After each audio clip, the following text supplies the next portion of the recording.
Muy buenos días y sean todos bienvenidos a esta conferencia sobre crímenes de lesa humanidad. Welcome everybody, everyone. It's an honor to present this conference on crimes against humanity. I will address first in Spanish and later in English. Voy a hablar primero en español y después en inglés por honor a todos los presentes que no hablan español. Creo que esta ocasión es propicia para este tema, graves acontecimientos internacionales que han elevado la categoría y la intensidad de los crímenes de lesa humanidad.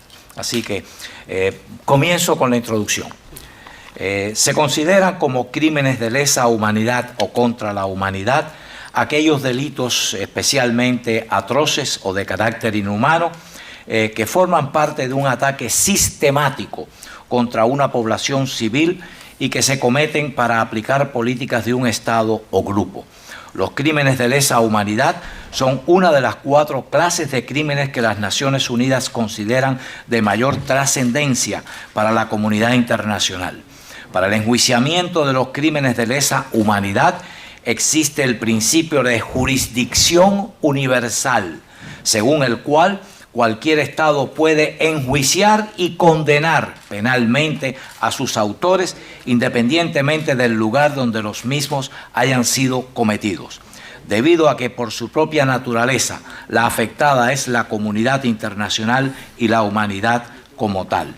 El totalitarismo es un sinónimo de crímenes de lesa humanidad porque implementa una política de Estado dirigida a destruir física, intelectual o económicamente a las personas que no se sometan a sus propósitos. Now in English.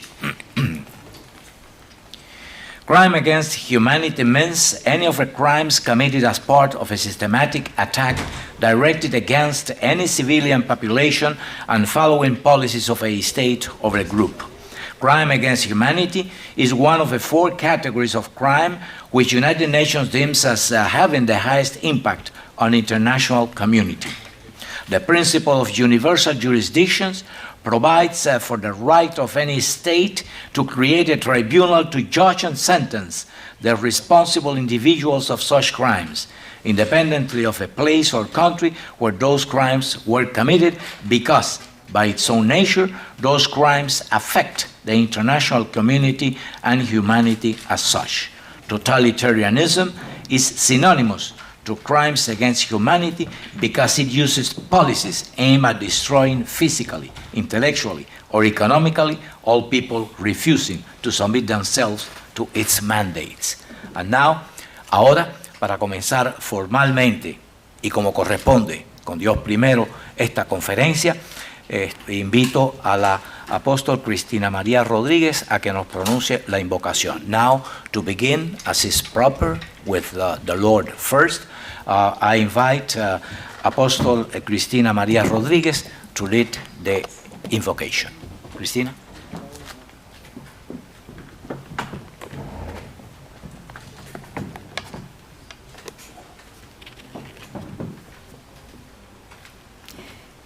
Muy buenos días para todos aquí. Es un honor y un privilegio poder estar en un momento como este. La Iglesia, como voz profética de Dios en la tierra, tiene que direccionar en tiempos tan convulsos como estos. La muerte, el desespero, fue reflejado en los dolores de parto, donde dice que habrá guerras y rumores de guerra, se levantará nación contra nación. Es la dirección. Pero hay una palabra de Dios que está en Isaías 60, que dice así: levántate, resplandece, que viene tu lumbre, y la gloria del Señor ha nacido sobre ti. He aquí que tinieblas cubrirán la tierra, y oscuridad los pueblos, y sobre ti nacerá el Señor, y sobre ti será vista su gloria. Déjeme decirle que entre gloria y gloria hay una leve tribulación. Nuestras actitudes determinan qué ha de acontecer en esta tierra. Tenemos un Dios al cual clamar, que nos dice, clama a mí y yo te responderé. Por eso en esta hora estamos declarando que aunque tinieblas cubran la tierra, hay una garantía de que el Señor estará con nosotros. Y Ucrania ha sido la referencia de cómo la espiritualidad de una nación, aunque haya escasez, aunque haya poco armamento, puede hacer resistir a un pueblo y darle la victoria. Aunque parezca que lo que ves es tu realidad, no es tu verdad. Tu verdad está en una palabra. Y la fe en estos tiempos levantará la esperanza de muchos. Por eso hoy te pido que te pongas en pie y le demos gracias al Señor. Primeramente porque en tiempos tan difíciles, pandemias, guerras, rumores de guerra, hoy tú estás vivo. Y si estás vivo porque el Señor lo permite. Y si el Señor lo permite es porque cuenta contigo para hacer grandes cosas en esta tierra. Qué bueno que entre tantas cosas que hay, usted se está dedicando a establecer justicia, a proclamar justicia, a reclamar justicia para la injusticia de este tiempo. Por eso usted se convierte en un justo y usted se convierte en una esperanza. Le pedimos al Padre que la sabiduría de lo alto le llene para que aquí no solo digamos palabras, sino hagamos gravitar esas palabras en los aires y estas palabras produzcan libertad para nuestros pueblos. Los bendigo en el nombre del Padre, del Hijo y del Espíritu Santo. Amén.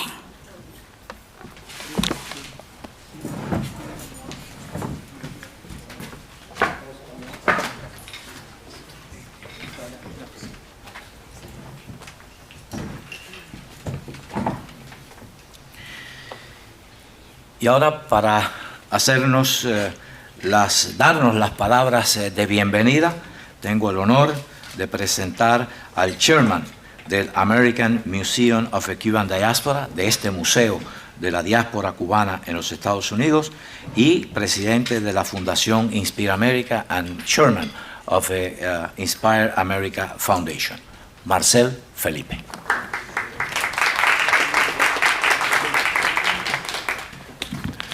Bueno, voy a hablar en inglés para el beneficio de nuestros invitados acá hoy y la prensa que pueda estar transmitiendo esto, a mis amigos. Want to begin, before anything else, acknowledging that today is Political Prisoners Day in Cuba. It's a day we recognize. And unfortunately, it's a sad commentary on the Cuban Republic that we actually have a national day dedicated to political prisoners, but we have had tens of thousands of political prisoners, and we continue to have tens of thousands of political prisoners. Some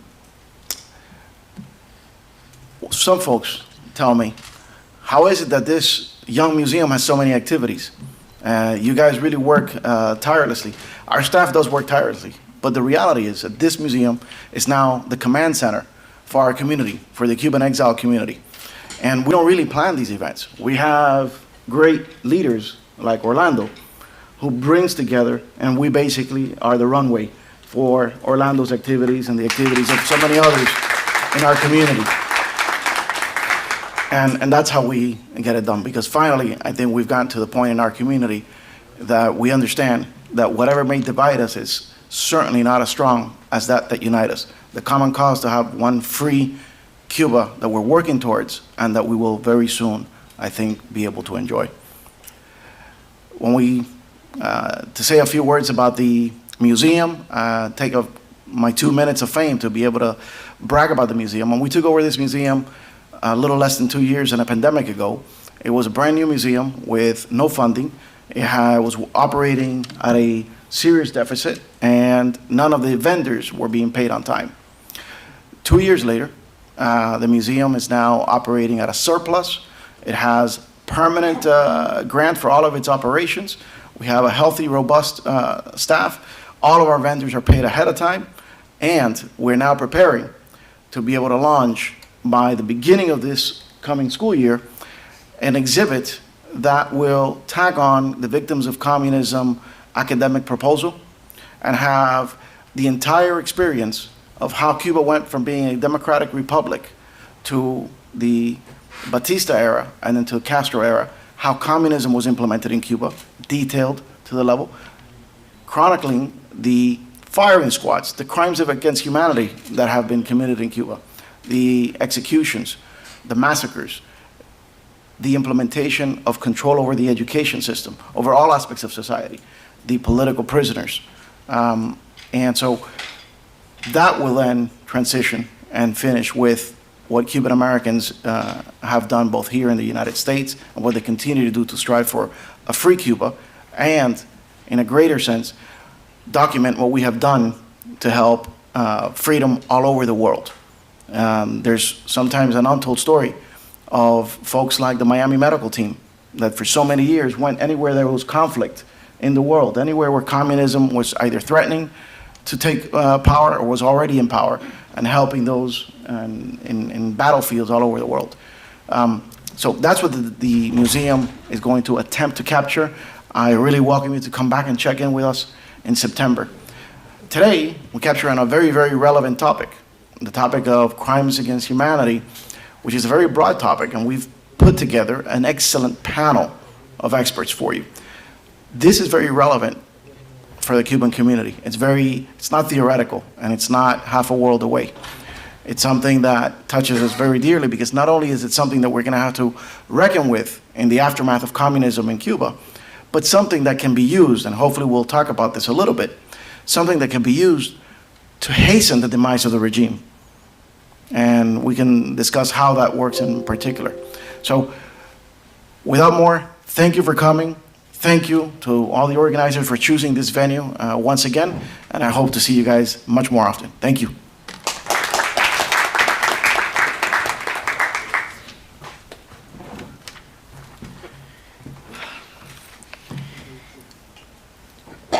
Para la presentación inicial de la conferencia, tenemos el verdadero honor de tener a un máster, a un experto genuino sobre el tema de crímenes de lesa humanidad, al embajador Stephen Rapp. It's a real honor to have a truthful master in the subject of crimes against humanity, and we should all be proud to have here today Ambassador Stephen Rapp. I introduce him. Ambassador.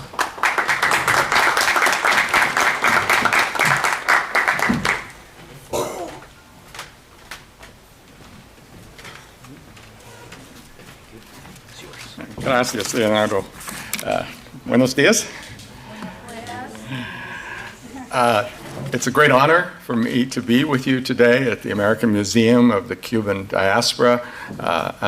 Just finished a working breakfast, and as you may know, had met with many of the organizers of this event in Washington to discuss ways in which the law that's been developed internationally can be applied to the horrendous human rights abuses and crimes that have been committed in Cuba over the course of the last 63 years.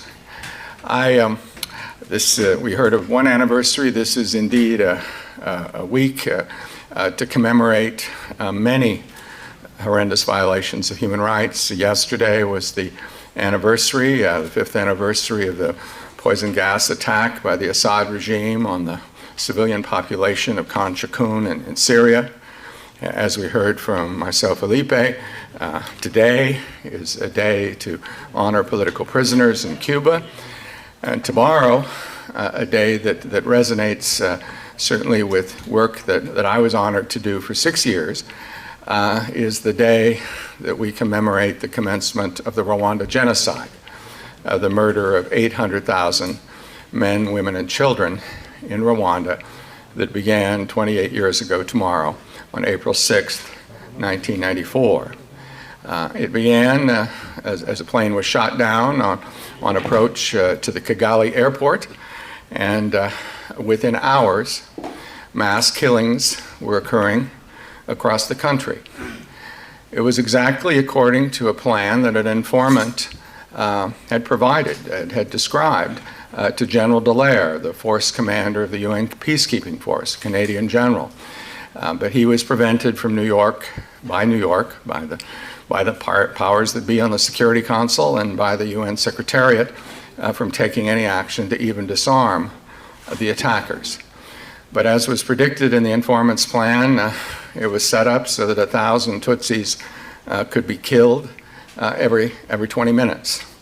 And that killing began and continued for 100 days. People slaughtered in their homes, and then at roadblocks, and then at places where they thought they would be protected, at churches, at schools, at international aid missions, even at the borders of the country, because this was not to be ethnic cleansing like the kind that the majority had committed against the minority in the past. It was to create a situation which, as the propaganda radio described it, the only Tutsis left alive would be those in the history books. I was called to service at that tribunal in 2001, just 7 years after that genocide. When it occurred, I'd been a federal prosecutor in the state of Iowa, the United States attorney, prosecuting federal crimes there, but following closely what was happening internationally. Inspired that the world had finally decided to do something about it. And really nothing had been done about it during the Cold War when similar crimes had been committed in Cambodia or in Cuba or elsewhere. But finally it was possible to take action at the end of the Cold War, and we had an international tribunal established for the former Yugoslavia and for Rwanda, and eventually for other situations as well. And I was honored to go there in May of 2001 to be a trial team leader that prosecuted the media leaders that had incited the genocide, calling these fellow citizens, people's neighbors, cockroaches who deserved to be exterminated, and proceeded then to become the chief of prosecutions in charge of all of the trial teams that brought to trial the political leaders, the military leaders, the religious leaders, the media leaders, and the business leaders that had together made possible these acts of mass murder. And I was using laws that I didn't have when I was the United States Attorney in Iowa, or the U.S. Attorney doesn't have here in Miami. We obviously could prosecute certain murders and other acts of violence, but at the federal level, we didn't really have the law to prosecute mass atrocities.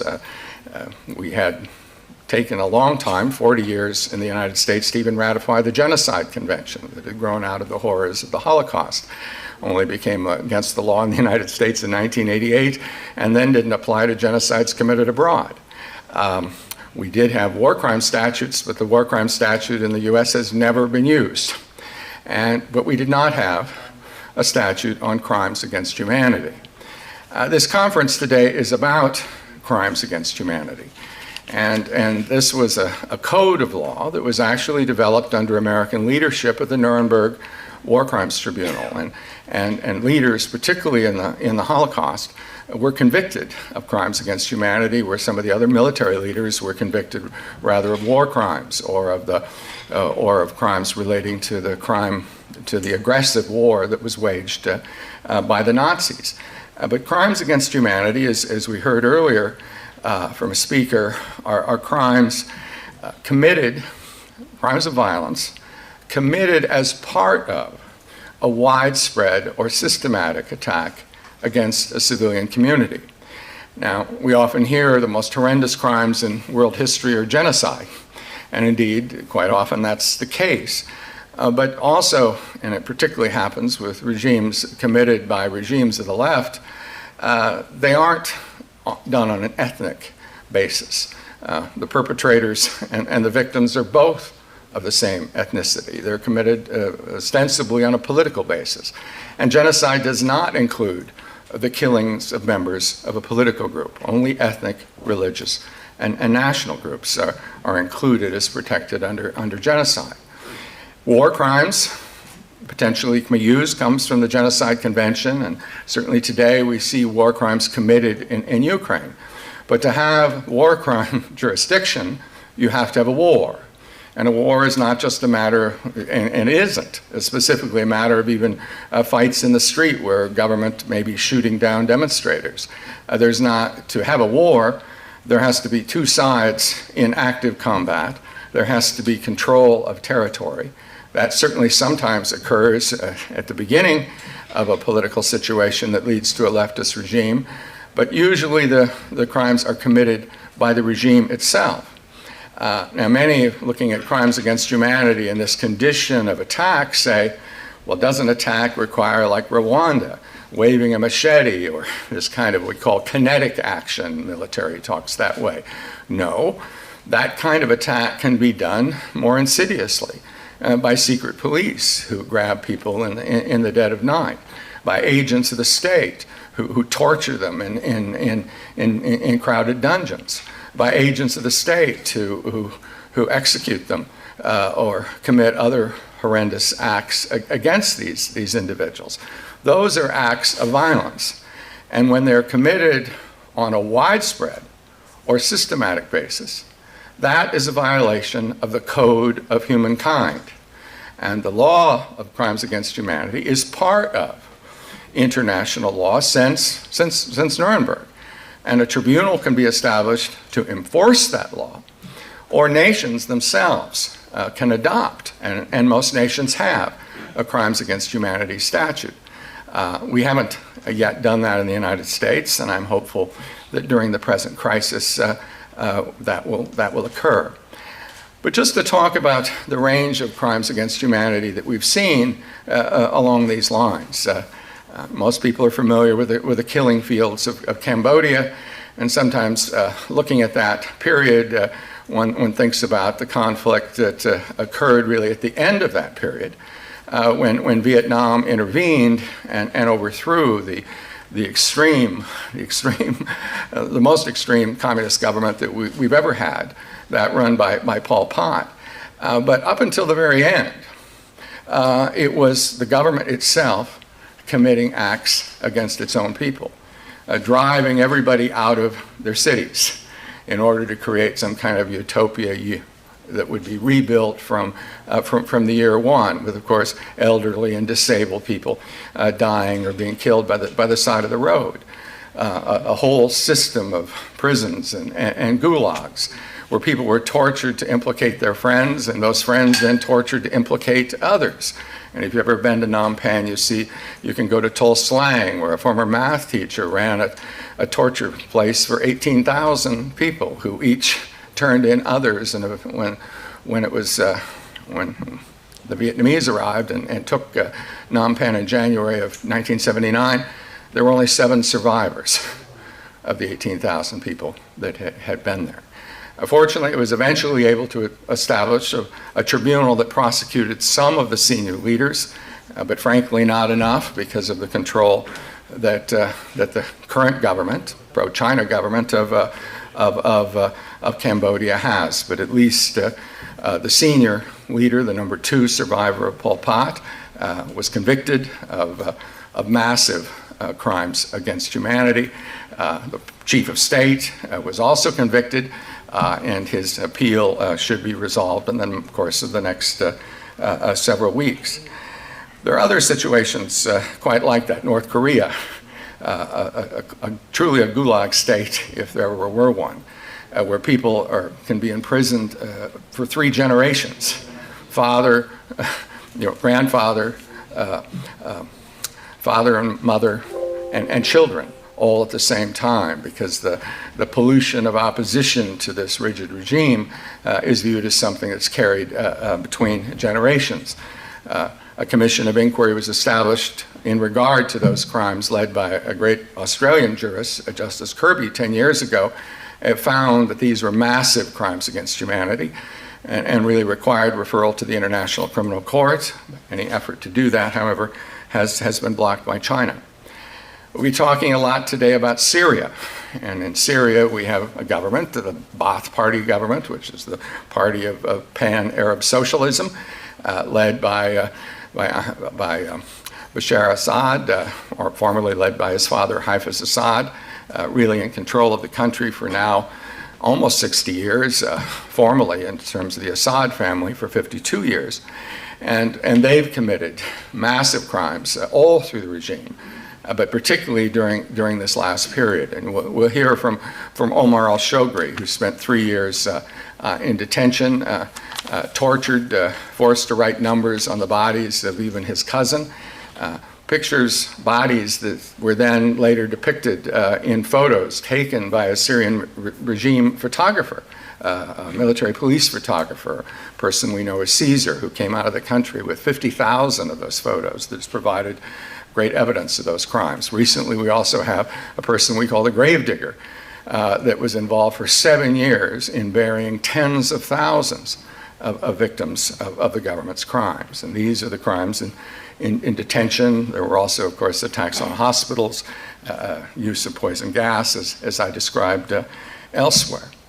Of course, here we're in this particular museum honoring the victims of the human rights violations committed in Cuba, beginning with the ascension to power of Fidel Castro on January 1st, 1959. The 11,000 people executed. And seeing Luis here earlier, who I know spent 19 years in custody, I met earlier with Antune, Jorge Luis Garcia Perez, who also was detained for 20 years. Now we read of students that dared take to the streets and ask for the democratic rights entirely peacefully, 110 of them being convicted and sentenced to literally thousands of years in government custody. These are acts by a regime acting in a way that has the pretense of legality, charges for terrorist acts when in fact they're people seeking their democratic rights, use of political police, politically controlled judiciaries, ways in which these violations can be made perhaps less visible than those committed more brutally, but nonetheless the same kind of crushing oppression, which we've seen in Cuba, we've seen similarly in Venezuela and Nicaragua, the takeover of the system of laws, the criminalization of opposition, the crushing of hope in the end, all for the benefit of a ruling clique in order to preserve their power and their privilege. If we're going to prosecute these kinds of crimes, we need legislation to do it. We need prosecuting and investigative units in countries that are willing to take up the cases, because quite often the international courts that we've had for places like Rwanda or the former Yugoslavia or Sierra Leone, where I served, can't be created now because Russia or China will block the creation of such courts in the Security Council. And so it has been possible in many of these cases, particularly recently in Syria, to prosecute in third countries and to use crimes against humanity legislation in order to get particularly at the violations committed by these powerful regimes, using their own forces essentially to commit acts of state-sponsored terror, terrorizing and intimidating their own populations. Today we meet, as we watch images in the press of the crimes committed in Bucha and elsewhere around Kyiv and Ukraine. And these certainly are war crimes. It is never legal to shoot someone in the back of the neck, a civilian, without a trial, without any kind of process. It's never legal to shoot an old woman in her garden or a family trying to take leave in their automobile. Or, as we've seen in the last 24 hours, scenes of chambers of torture where civilians were brought in and even tortured to death, trying to get information about where Ukrainian resistance forces might be, though there were relatively few in this vicinity, and many of those people being tortured to death. We don't know many hundreds will be found in mass graves. And of course, the crimes here rhyme, as they say. Mark Twain said, history doesn't repeat itself, it rhymes. Certainly what we see in Syria is now rhyming in Ukraine, where crimes committed by Russia's ally, often with Russia's direct support, are being replicated in Ukraine.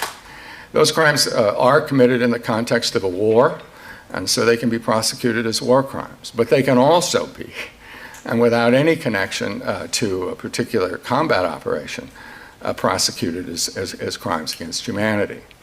So today, if I can make a plea, and I make this as a former prosecutor, and someone who, since I left the State Department 7 years ago, has been deeply involved across the world and traveled 1 year, even 280 days to various places, always trying to work with investigators, civil society organizations like these, who've developed the information, who have access to the victims and the survivors and the evidence, and to assist them in the process of bringing that forth to authorities that may have the legal jurisdiction to prosecute these cases, and ensuring that they have the capacity to do the job.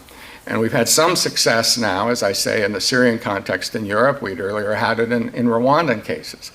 I think there's a great potential for cases that come out of Cuba and other places in the Americas to be prosecuted. Usually depends on finding the perpetrator in a third country, but not always. And there are ways that laws can be written to provide for universal jurisdiction like that in Germany. The United States is engaged in this. We have a very active unit of DHS and the FBI that investigates cases. Unfortunately, we don't have good tools in the U.S., so invariably the cases are prosecuted only as false statement on immigration papers. You somewhere signed a statement saying you haven't committed genocide or war crimes, or there may be an interview where people have denied that they were here, here, or here, when in fact they were here, here, and here. And it's possible then to prosecute them for immigration fraud. That even happened in my small district in Iowa, prosecuting a guy who'd come as a Rwandan refugee, turned out to be a mass killer. We got him on 3 false statements. He got 15 years. But we do need, I think, now with this Ukraine crisis, I think there's hope that we can have bipartisan support in Congress to really fix our laws, to make the U.S. a more active participant in these cases, to the maximum extent possible, use our laws to prosecute these crimes committed abroad, particularly where we have refugee and immigrant communities in the United States that have been so profoundly affected by these crimes, and where we have access to the evidence. So I'm, spending a lot of time these days in my own country saying, let's get this legislation right. Let's have a crimes against humanity statute like the one we had at Nuremberg in our own statute. So if somebody turns up here who committed these acts, we can prosecute them for the murder, for the torture, for the rape, for the extrajudicial killing, and not for just lying on a form. I think that's key. And then we need to cooperate with other countries to make sure that those that have these perpetrators can transfer them to us, or we to them, and we can find ways to truly send the message that those who've committed these crimes will face consequences. People I know are sometimes discouraged that it takes a very long time. My colleague, Naomi Kekoler, I think will speak next, and I'm proud of my association with the U.S. Holocaust Memorial Museum and the Center for the Prevention of Genocide that she heads, which has supported me as a fellow working on these issues globally in the 6 years since I left the State Department. And of course, that's a matter of really fulfilling the pledge, the hopeful pledge of never again. But if we're going to fulfill that pledge, it's not enough to just talk about it or say it or even learn about the violations. It means building the pathways to justice. And so much there remains to be done. And I'm hopeful that with the current attention on war crimes in Ukraine, may not be exactly the same as those that have happened elsewhere. Certain focus as well on the fact that these are crimes against humanity that we can get in the course of the next month strong legislation and the resources to be able to pursue these cases. And to do the sort of things, frankly, that we've seen finally done in regard to the Holocaust. Some people are disturbed when the Germans now finally put some 95-year-old guy on trial for his involvement in Auschwitz in the death camps. And, oh, isn't he too old? Well, the message really has to be, when you commit crimes like this, there is no rest in this life, that these will follow you to the last of your days. And if we can make that the understanding and the expectation, I think then the chance that others will be spared the sort of crimes that Luis, that Jorge Luis faced in the past, that there'll be others similarly abused, similarly violated, similarly wounded in the future. So thank you for being here, and look forward to continuing our work together, juntos, on this cause. Thank you.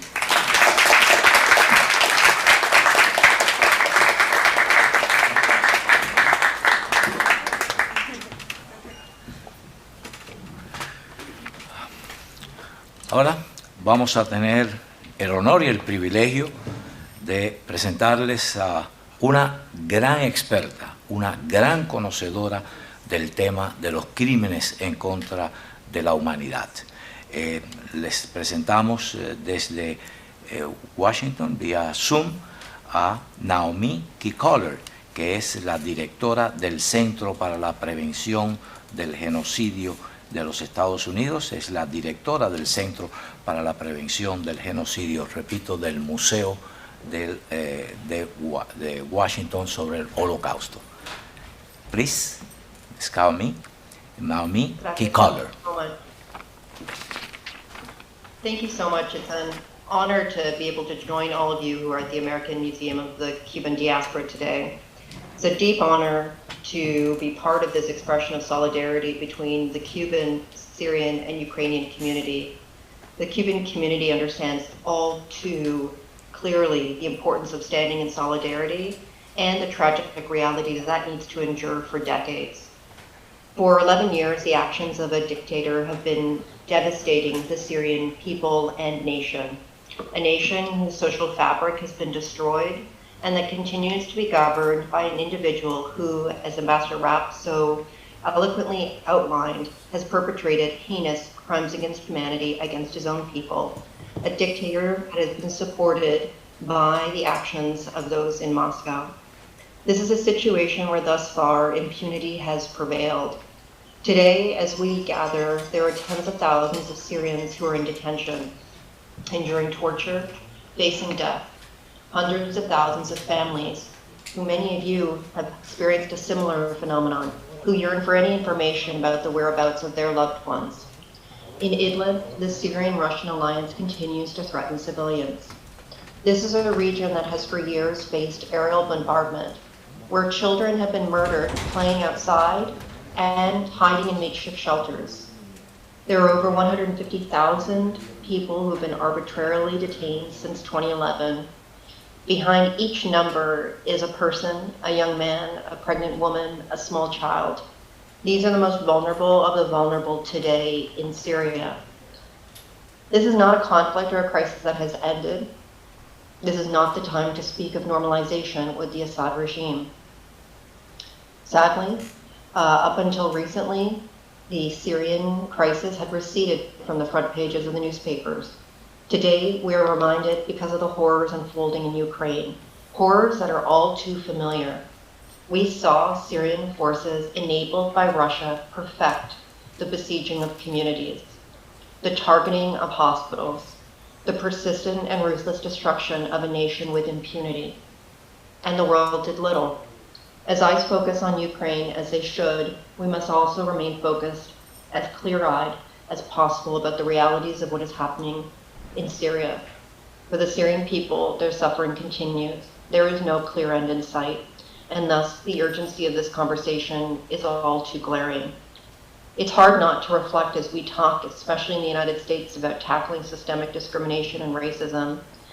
Hard not to just think and reflect, how is it that the world can muster considerable attention and swift response today in a way that it's never been able to in the context of Syria. I'm hopeful that Ukraine presents an opportunity for preventive and protective action in both Ukraine and Syria as their fates are intertwined.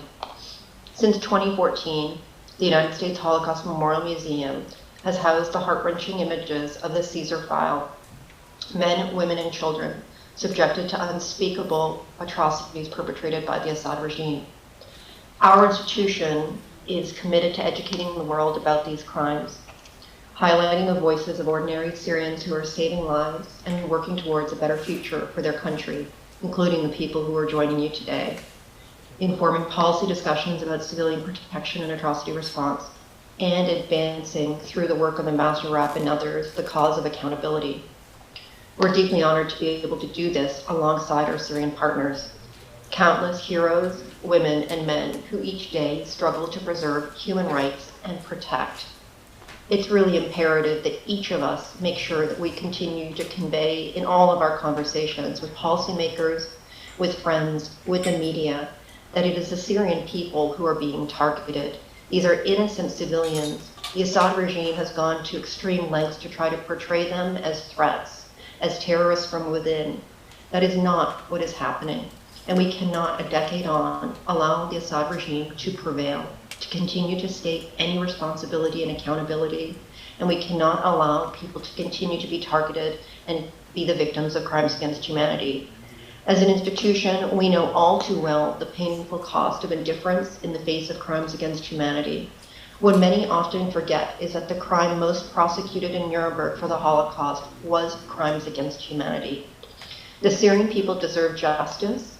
We welcome the cases in Europe, and we hope to see in the future cases in the United States. And Ambassador Rapp's call for legislation is so critical and is something that each of our organizations, each of us as individuals can get behind. Every Syrian man and woman that the museum has partnered with or spoken to has expressed a sense of abandonment. This is a moment where we need to change that. Thank you so much for joining in today's conversation and for allowing us to participate. In solidarity with each of you, especially as you mark this difficult day in the Cuban community as well. Thank you.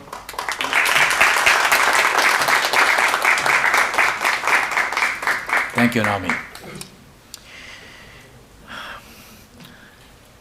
Hemos tenido la oportunidad de presenciar en videos, en cámaras de televisión, lo que son los crímenes de lesa humanidad en Ucrania.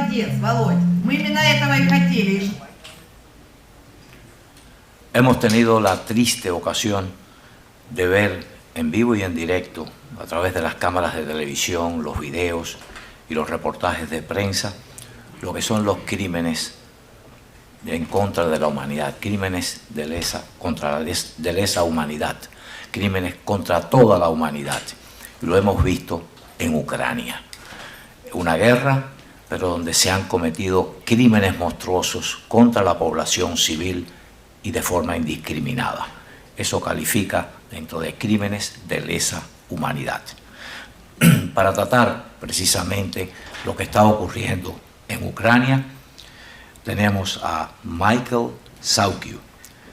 Es el vicepresidente ejecutivo del Congreso, del Comité del Congreso Ucraniano de América, un experto ucraniano en la materia, así que lo invitamos.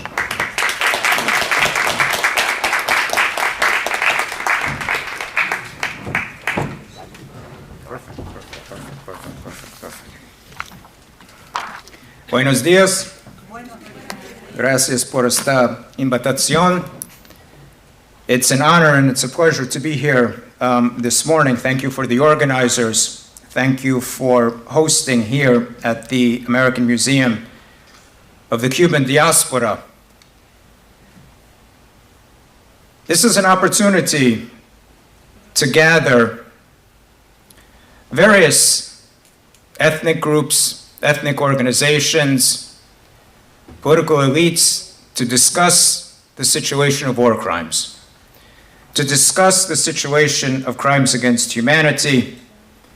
But we always come back to that factor of what does that mean, a war crime, a crime against humanity, even to that word of genocide.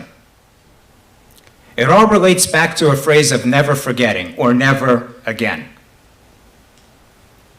Unfortunately, that phrase has happened all too often and is reiterated all too often, and unfortunately, those crimes still continue.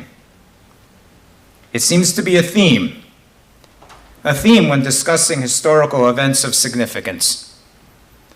Whether those historical events are World War I, World War II, the events in Syria in the past decade and a half, other countries of the world, Cuba, which under the onslaught of communism has experienced tremendous crimes against its own people, and today, what we are witnessing in Ukraine.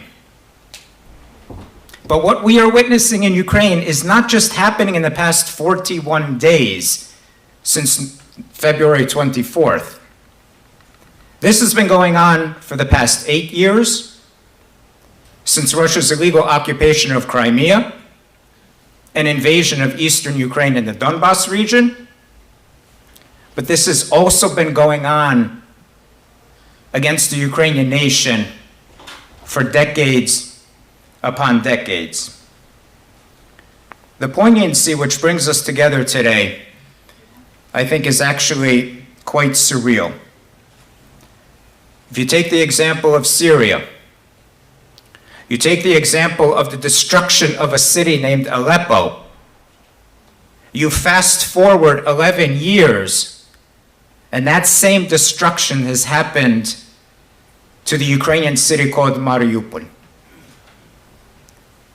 I return and I refer back to that phrase of never forgetting and never again. Yet it has happened again. Our goal, our task, as non-governmental organizations, as those concerned for war crimes, as those concerned about the crimes against humanity, is to truly make sure that these crimes, that these tragedies do not happen again. I'd like to show you a video. It's a video 2.5 minutes long about the past 41 days in Ukraine. When I was asked to speak at this conference several weeks ago, I prepared written remarks. But frankly speaking, as the situation evolves in Ukraine, on a week by week, a day by day, an hour by hour, and frankly speaking, a minute by minute basis, those words that I would have written a week ago, 2 weeks ago, would be irrelevant today. We must be mindful of what is happening in Ukraine. Let's witness in terms of this video of Ukraine in the past 41 days. Video, please. Спасибо. Ты молодец, Володь. Мы именно этого и хотели, и ждали от тебя. У нас теперь есть где жить. Ты царь и бог. Зато тепло зимой.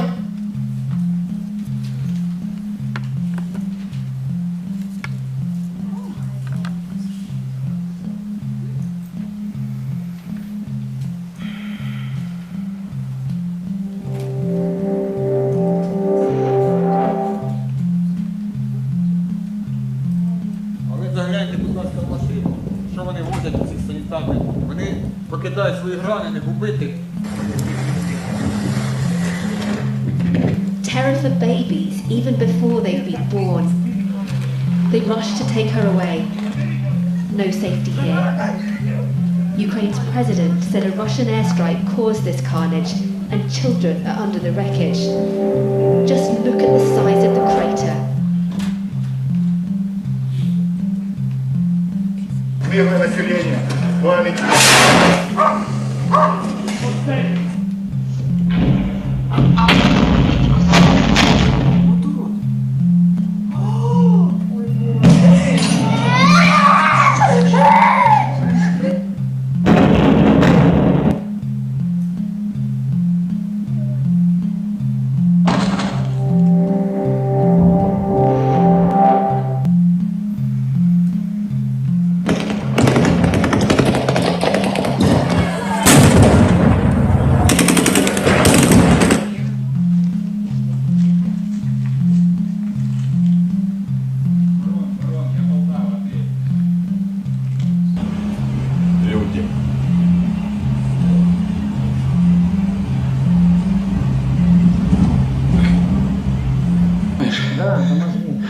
жесть, просто жесть. Смотрите, что творит дело. Зв'язали руки, поставили на коліна до стіни, постріл в голову. І все. В сусідньому ж розстрілювали мирних мешканців. Їхні тіла і досі тут.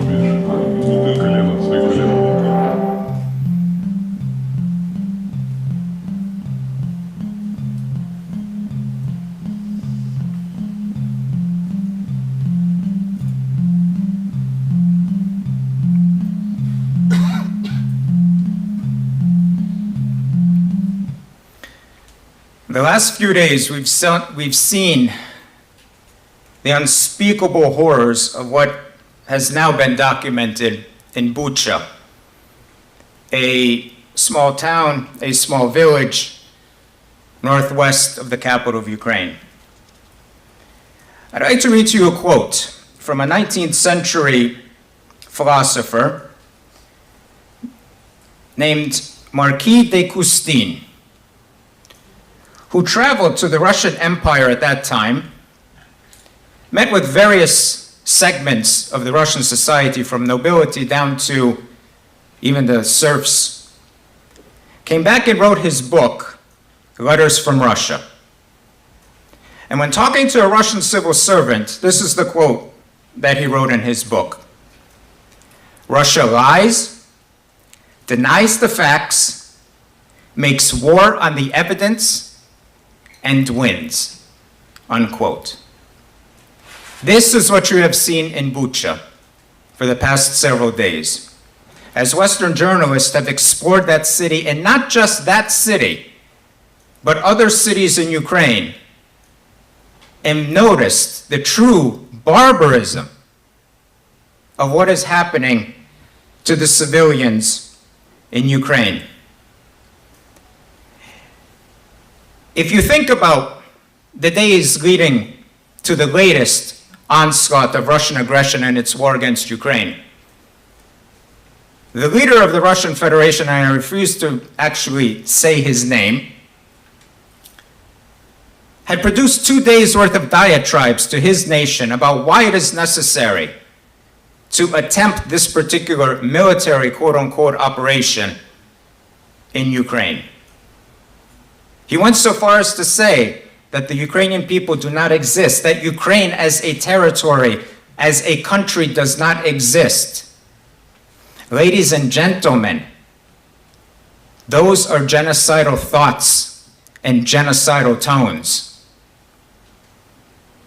Anne Applebaum, the distinguished Pulitzer Prize-winning author, who had written the book Red Famine about the Ukrainian Holodomor, Stalin's genocide of the Ukrainian people, starving them to death in 1932-33, had actually mentioned that word genocide or genocidal tones in her description of the president of the Russian Federation's diatribe against Ukraine. This reminds me of another quote, a quote as relevant to the exact situation that is happening in Ukraine today, and I quote, "The Ukrainian people are about to go into an eclipse, which could turn out to be a night without end, because Russian imperialism, with its present tender mercies, is capable of wiping a nation, nay, a civilization, right off the face of the earth, if we aren't very careful." You would think that that quote happened in the past 41 days. That quote was offered by the Consul General of Italy to the then Soviet Union in 1933 when discussing the Holodomor, Stalin's famine genocide of Ukraine. Those words are as relevant almost 90 years ago as they are today. Let's bring this into the context of today. The context of today is fairly simple. There's a political perspective here. And what is the political perspective? Unless we, as A, the United States, B, the general Western world and the community of democracies do not define the enemy, then we will see these same atrocities happening time and time again. Ladies and gentlemen, I present to you that the enemy that we should see today is Russian imperialism. The Russian imperialism of trying to reconstitute a Russian empire today. The Russian imperialism of bringing Ukrainians to their knees or attempting to during Stalin's genocide in 1932-33. The Russian imperialism of the quote from the 19th century Russian civil servant. Until we define what and who the enemy is, it is unfortunate that we may and could see such atrocities in the future. President Zelensky, I'm sure you're witness to many of his virtual speeches that he's given throughout the world. Parliament in Britain, the Bundestag in Germany, US-American Congress in a joint session, the Canadian Parliament, NATO a week and a half ago during the extraordinary summit. And as we speak right now, the President of Ukraine is addressing the UN General Assembly and Security Council. I'm mindful of what President Zelensky had mentioned during his address to Congress several weeks ago, where he was looking for not just the moral support of the United States. That's there. And frankly speaking, the moral aspect of this has been won. It's quite clear that this is a war of good versus evil. This is a war of democracy versus autocracy. This is a war of authoritarianism versus democratic principles. And until we acknowledge almost what President Zelensky, as I'm about to say, had mentioned several weeks ago, that to be the leader of the free world means that you have to be a leader of peace. That peace is unfortunately not seen today in Ukraine.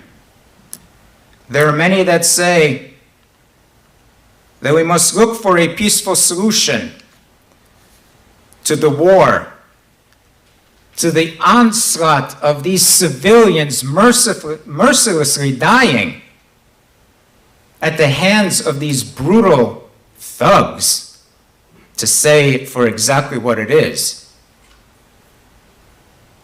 We have to come to a greater context here. We have to come to a context of what is defined as a war crime. What is defined as a war crime is an intentional act on civilian positions. We've seen it for the past 41 days. And as the Ukrainian troops take over and take back the lands that are already occupied or have been occupied by those Russian troops, we're only going to see more of this. I leave you with this context of discussing how do we bring the perpetrators of such war crimes to justice, but also being mindful that what is happening today in Ukraine, almost as Anne Applebaum had mentioned in the diatribe of the President of the Russian Federation, that there's criminalization that is going on here. There are steps to defining war crimes. There are steps to defining crimes against humanity, and therefore there are steps to defining genocide. 10 stages, as a matter of fact: classification, symbolization, discrimination, dehumanization, organization, polarization, preparation, persecution, extermination, and lastly, denial. I think we've seen that this has been going on for centuries, emanating from Moscow. Until we today stand up for good against evil, it may be unfortunate that we will see such atrocities in the future. Muchas gracias por su apoyo a Ucrania. Slava Ukraini, glory to Ukraine.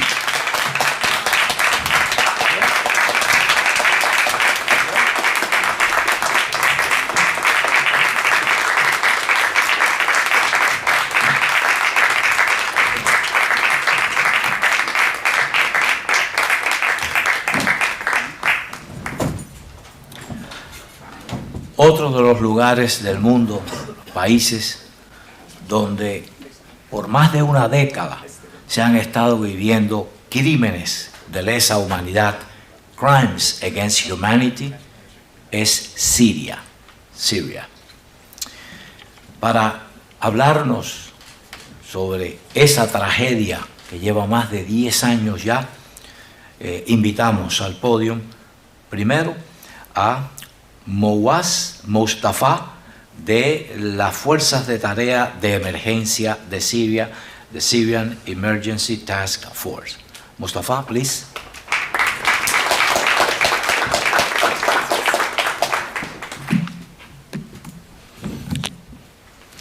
Perdón mi español, pero quiero hablar un poco de español y después en inglés. Estoy muy feliz a regresar a mi otro hogar aquí con mis hermanos y hermanas cubanos. Es un honor hablar junto a mis hermanos ucranianos, cubanos y otros aquí.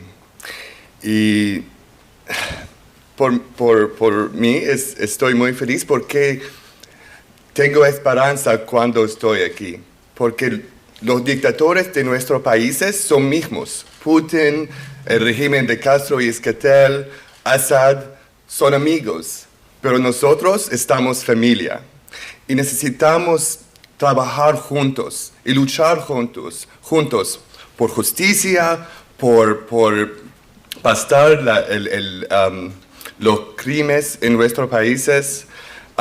Porque está la misma guerra en todos los países, no está diferente. Y ahora, I'm here in order to speak once again, not just again with the Cuban family that has adopted me in our organization, in our cause in Syria, and has stood with Syria, sending medicine, support, providing political advocacy support, connecting us in so many ways. But I'm also here now with an expanded family that we've worked with in the past, but now more closely with Michael and the Ukrainian Congress Committee and all the other amazing Ukrainian organizations that have come working with the Syrian Emergency Task Force and other Syrian organizations to form something called the Syria-Ukraine Network. But that network doesn't stop there. It must expand, because we have to be able to address the crimes that are going on, not just in Ukraine, in Syria. Just like I said, it's the same war everywhere. We have to be able to address these crimes in China, that China's committing in Taiwan, that Russia's committing in Venezuela, in Cuba, in so many countries in Central and Latin America and beyond.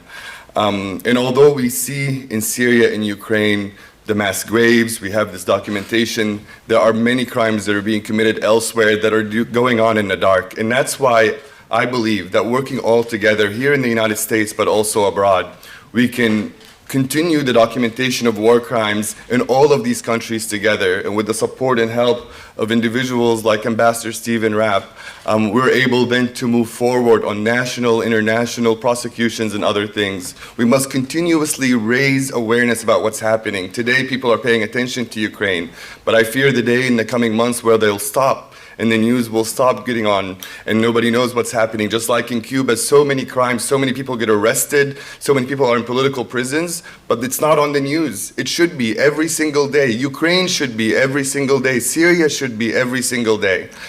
But working together, we can do this. And I believe that we're fighting not just for Ukraine, Cuba, Syria, Venezuela, or Bolivia, or Nicaragua, or Taiwan. We're fighting really for the entire world. Because at the end of the day, in the world that we live in today, it's very simple. There is good and evil. It's libertad contra tirania. And so, again, for me, I didn't really get a chance to prepare anything to say, but I didn't mind because I really honestly feel like I'm here with my family. And I hope that this is an important event that will be just the very beginning step of an international coalition of entities that include state actors and non-state actors, individuals and organizations that can pursue justice and accountability and raising awareness across the world and reminding everyone, especially here in our country, in the United States, that we must act to stop these crimes from going on, because it's not just a matter of human rights, it's also in the best interests of the United States to put an end to these never again moments, because it's not never again, it's just always again, all the time. And we must make these words mean something at one point. But again, thank you so much. Muchas gracias por todo, and talk to you soon.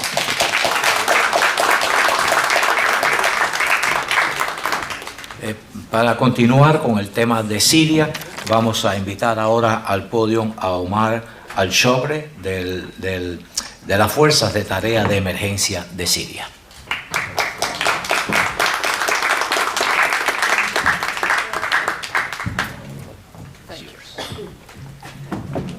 Necesita ayuda is the only sentence I know in Spanish. I'm limited to that.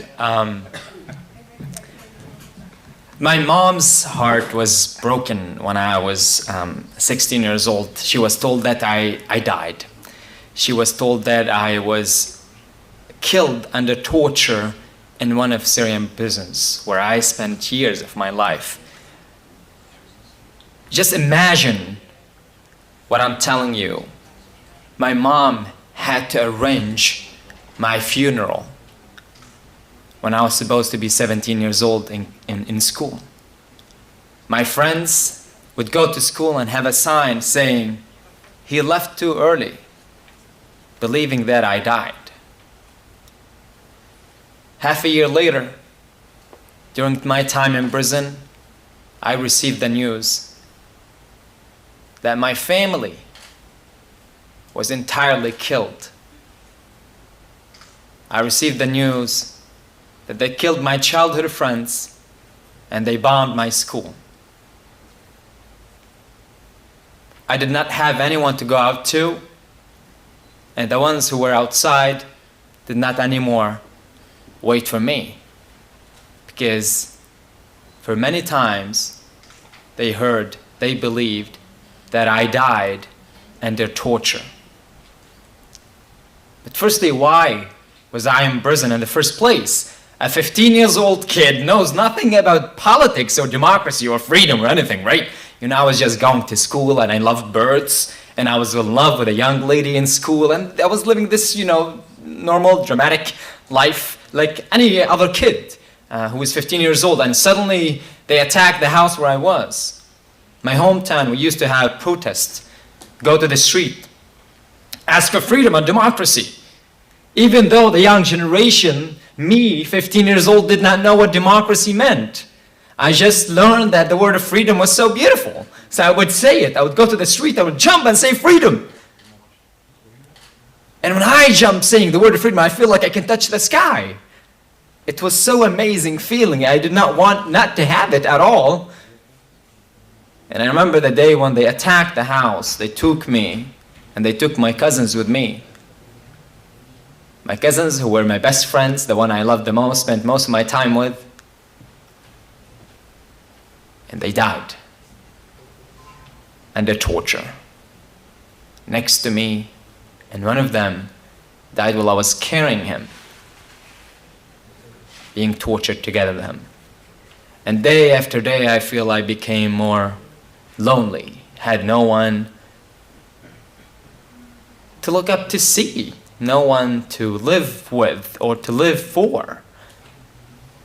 And that's exactly what the regime of my country, Syria, the dictatorship, the authoritarian regime, wants me to feel. Lonely, hopeless, and weak. And if you become lonely, hopeless, and weak, you allowed such regime to exist, to be stronger. And at some point during my time in prison, I realized that if I lose my hope, they win. If they win, the evil win. And this childish mind I had, I would just think about good and evil and nothing in between. So if they win, that's the bad thing. I don't want the bad thing to happen. So I would fight every day, try to make it. They will take me to the torture floor, torture me for hours, and bring me back to a cell crowded with people. The person who was sitting next to me alive today is dead tomorrow. And I was sitting in that small square, and at some point, I managed for the first time to communicate with the prisoners around me.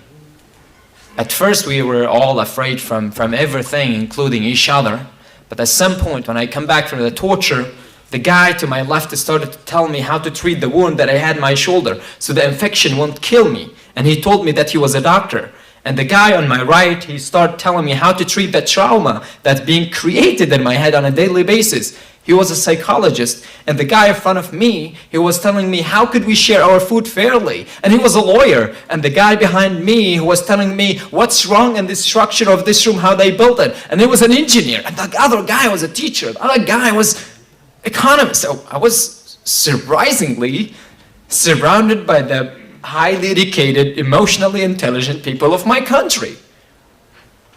Technically, sitting in the best university I could ever imagine as a child. And sitting there, all these people educating me on necessary knowledge that can save my life. Doctors, engineers, lawyers, all of that. You would never be able to gather these people together outside prison. They all were gathered there because they were a threat to the regime of Syria, because they knew they had the ability to differentiate between right and wrong. That's their power. And when they knew what's wrong, they would fight it. That's why they were taken to prison. They told my mom that I died to break her hope. And they told me that my mom died to break my hope. I am alive, and so is my mom. She didn't die, she survived. However, I lost my dad and my brothers. They were killed in a massacre. And a massacre in Syria doesn't only mean Syrian regime. It also involves the Russians and the Iranians. What's happening today in Ukraine is something, as Syrians, we could predict from the first day. We saw Russia is getting close to invade Ukraine. We could expect all the brutalities that happen in Syria to happen in Ukraine, because we knew from the first day, if we don't stop the Russians in Syria, they will commit these crimes in Ukraine. If we don't stop them in Ukraine, they will commit it somewhere else. Millions of people have to flee their homes, become refugees somewhere. A lot of people, thousands, tens of thousands will be killed. And maybe hundreds of thousands will be tortured. If we don't stop Putin, if we don't stop Russia from committing these crimes. All the suffering we have is well connected. Our causes are connected. I never been to Cuba. I never been to Ukraine. I never been to Venezuela. I never been to Iraq. I never been to Lebanon. I never been to Palestine. But even though I may be Syrian, today I am Ukrainian, I am Venezuelan, I'm Cuban. I'm all these people who are suffering because I know how it feels. Because I lost my beloved ones, and I lost my freedom, and I suffered. I can sympathize, I can connect with anyone who suffered. And it brought me so much joy to know that today is a day to memorize, to remember and honor the political prisoners of Cuba. It's wonderful. It's something I should start for my country, Syria. These people who spend their time in prison, they are in prison for us to be free. They risk their lives, then the risk of standing and saying the words freedom and asking for a better country. They knew that. They knew they will take to prison. I knew that at some point I will be taken to prison if I speak up. If I exist, I will be taken to prison. Today we all have a responsibility. And don't think about the word responsibility as something heavy you should invest in all the time. No, today we have a responsibility to stay hopeful. And this is not just an empty word. Stay hopeful is taking a tiny action every day, or every week, on every month, or every time you have the time to contribute. It's heartbreaking that there's so much suffering in the world, but it's so good because you have so much opportunities to help. You have so many opportunities to care, to contribute. And if there's something that's going to make you feel better about your life, it's actually helping other people. The first time I felt value in my life, the first time I felt value, like I was a valuable human being, is when I was in prison, being tortured on a daily basis, because when I come back to the room, people took care of me, and I took care of some people. For the first time I did something valuable, I was trying to save a life. Despite being in the worst circumstances ever, I remember feeling joy and happiness and hopefulness in prison because I did something. So can you imagine if you in Miami, in the sunny Miami, contribute and try to save someone's life, how much joy that will bring you? A lot. Again, and again and again, these regimes play on our hope, on us being traumatized, afraid, but also bored because the world is not reacting. If the world is not bringing your story to the media, you should bring it yourself. You can't rely on the world and doing it. You can't rely on the UN, the EU. You have to rely on yourself first. You have to take the first step to encourage, to be an example. We all need to be Zelensky, the Ukrainian president, on the streets fighting with his people. That's how you can inspire actions. If he runs away, his army would run away. Who are we protecting if the president and the country is running away? No one. So today, you should enjoy your life as much as you can from Miami. Definitely go to the beach and enjoy your day. But part of this beautiful day, need to be a small contribution. Existing here, being passionate about these causes is a contribution. It shows that this case matters. Let me share with you a tiny last thing. When I was in prison, I, of course, had a big dream, like a big dream that you may not understand. I wanted to eat once, be full, and die. Because I was starving. I could eat stone. I just wanted something to eat. And at some point, the guards who used to bring us half a potato came with more food. And that brought me fear. Why are they doing that? And the day after we get more food, and the day after we get more food, and less torture, and bigger space to sit in. I was surprised, but then I enjoyed eating. And I thought, this will continue to be the situation forever, where we can get more food. And for a month, one full month, we had more food. Not enough to be full, but more food, less torture. 1 month later, they went back to the torture and pain on a daily basis, people suffering, dying, starvation. And after 3 years, when I got out of prison, I tried to see what happened in the world. Why did we get 1 month of food? And that was when the Caesar file, a file of 55,000 photos of people who died under torture in Syria, the file was released. And it was all over the news. Everybody was talking about the Caesar file.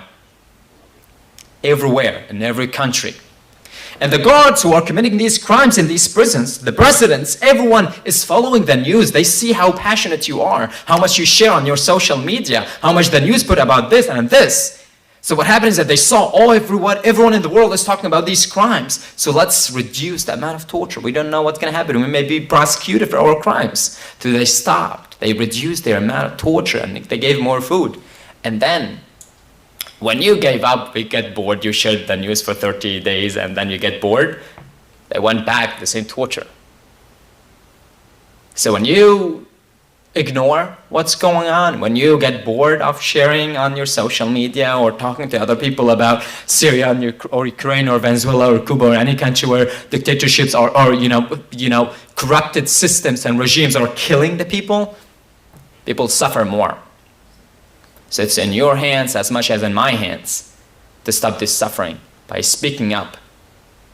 And speaking up is the least we can do, but also it is very powerful of all of us to stand together in solidarity to each other's causes and not compete who suffered the most.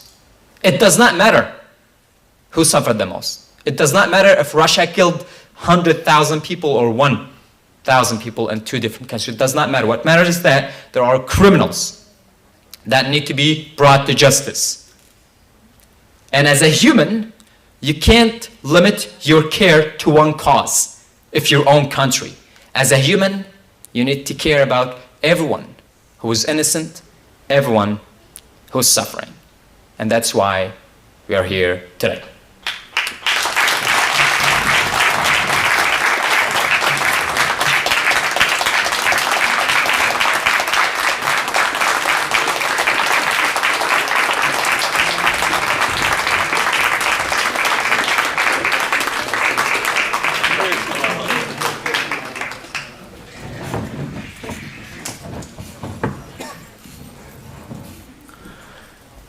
Hay una frase en la historia de la humanidad que se ha repetido muchas veces y es nunca más.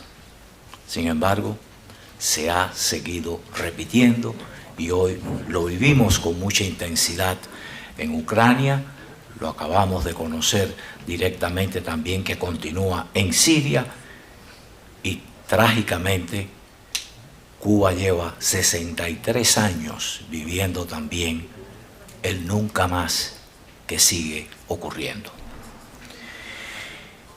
El totalitarismo es una de las formas que más agrede los crímenes en contra de la humanidad, los crímenes de lesa humanidad, porque lo hacen de muchas maneras y muy continuadamente.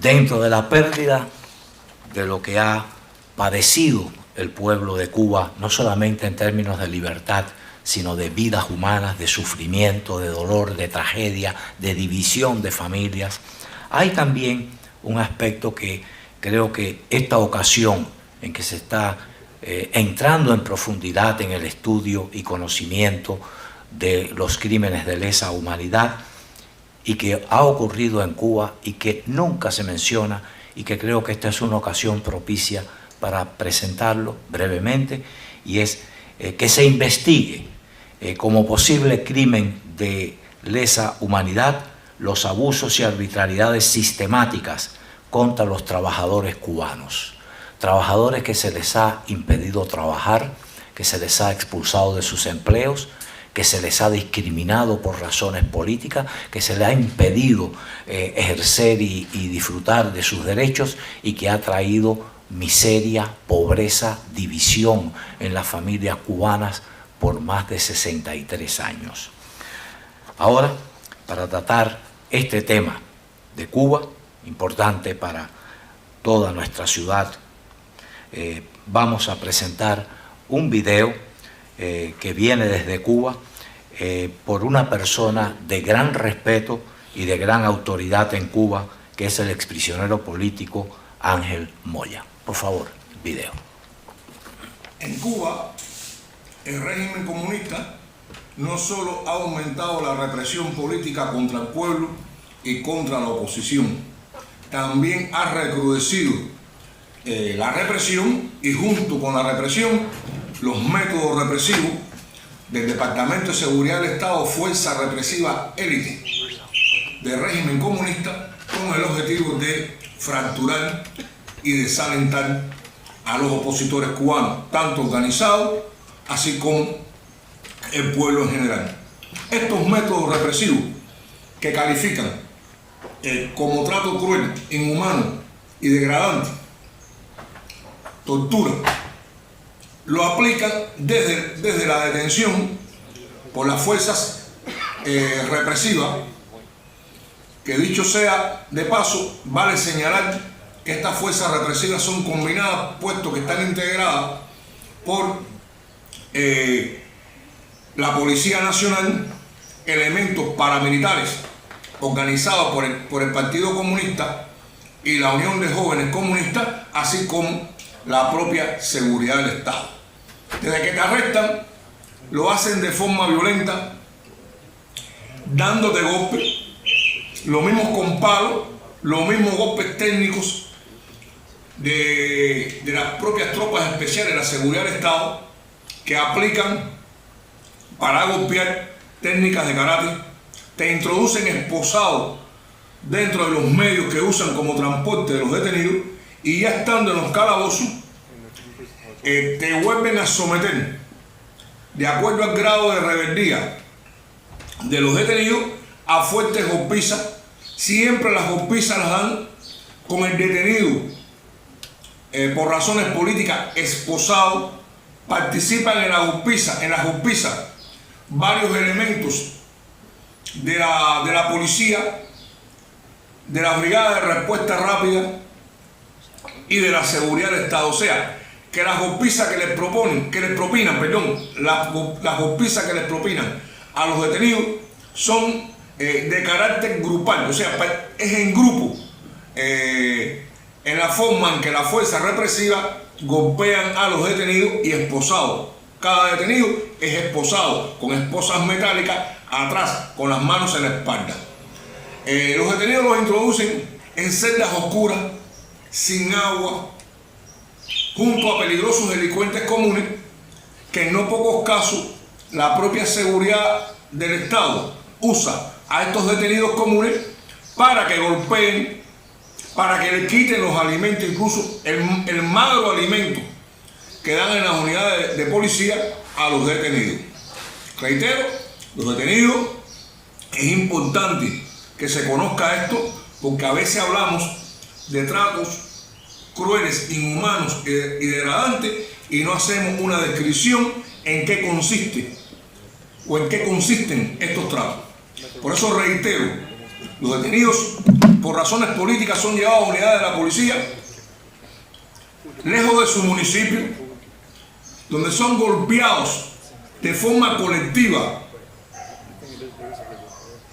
en esas unidades de policía. Varios represores participan en estas golpizas, confinan a los detenidos en celdas oscuras, sin agua, sin luz, donde junto a peligrosos detenidos comunes, donde estos detenidos comunes son usados por la fuerza represiva para que también ejecuten las golpizas contra los detenidos, silenciarlos dentro de los calabozos. También estos detenidos, por razones comunes, les retiran la alimentación a los detenidos, y todo bajo la observación y la escucha de la seguridad del Estado, que son, en fin, quienes planifican y ordenan las ejecuciones de estas golpizas. Trasladados a las diferentes prisiones, continúa este ritmo escalonado de tratos crueles, inhumanos y degradantes, si el detenido político continúa rebelde y no llega a ningún acuerdo con la fuerza represiva. O sea, que también junto con la represión, reitero, se incrementa en Cuba y se recrudece los métodos represivos de la seguridad del Estado y la fuerza represiva del régimen comunista de Cuba contra la oposición política y contra el pueblo cubano en general. También ejecuten las golpizas contra los detenidos, silenciarlos dentro de los calabozos.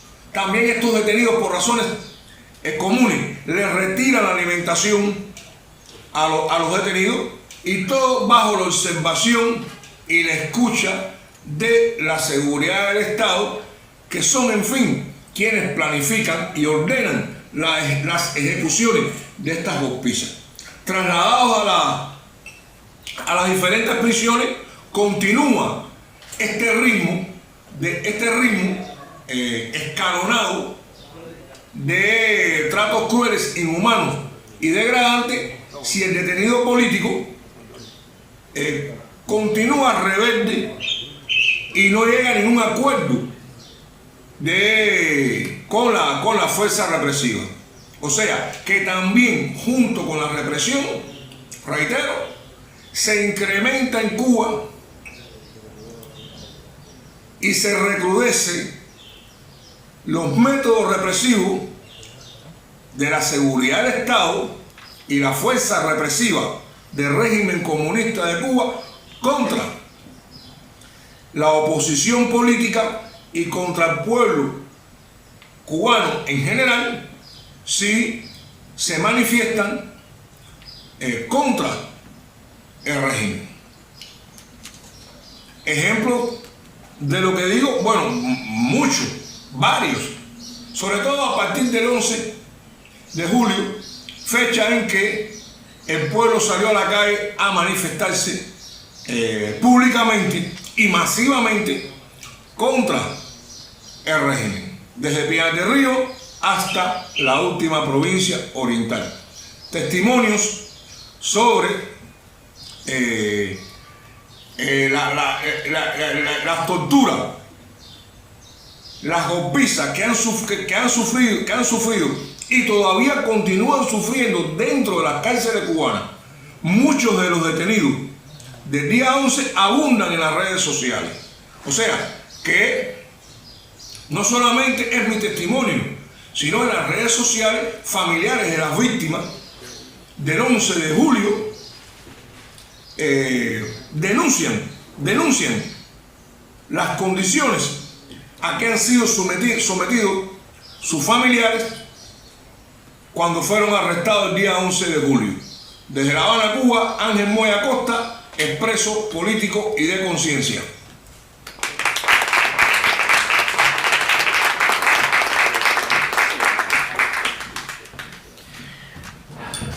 Ahora tengo el honor de presentarles a un profundo conocedor de la temática cubana y es el coordinador general de la Asamblea de la Resistencia Cubana, the coordinator of the Assembly of Cuban Resistance, el doctor Orlando Gutiérrez Boronato.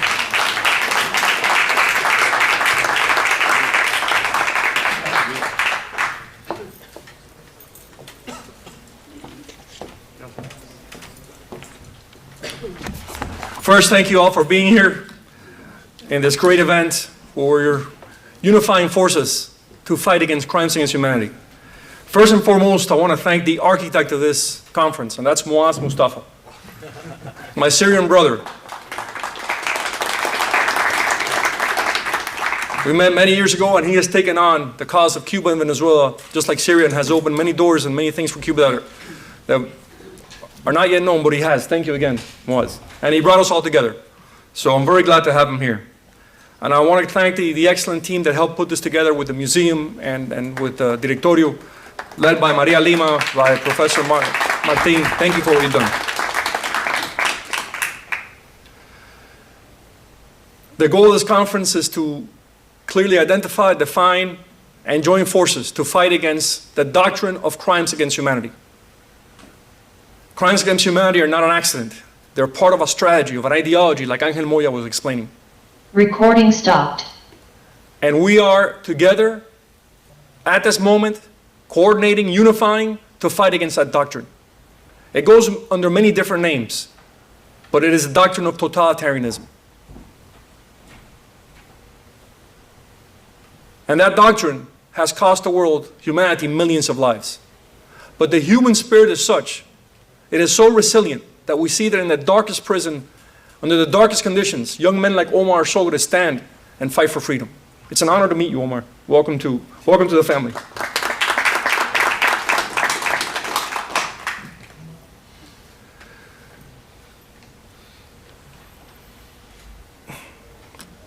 In 1959, the Cuban Communist Party declared war on the people of Cuba. It set about to systematically destroy Cuban civil society, all of its institutions, and to use Cuba as a platform for the international designs of the Soviet Union.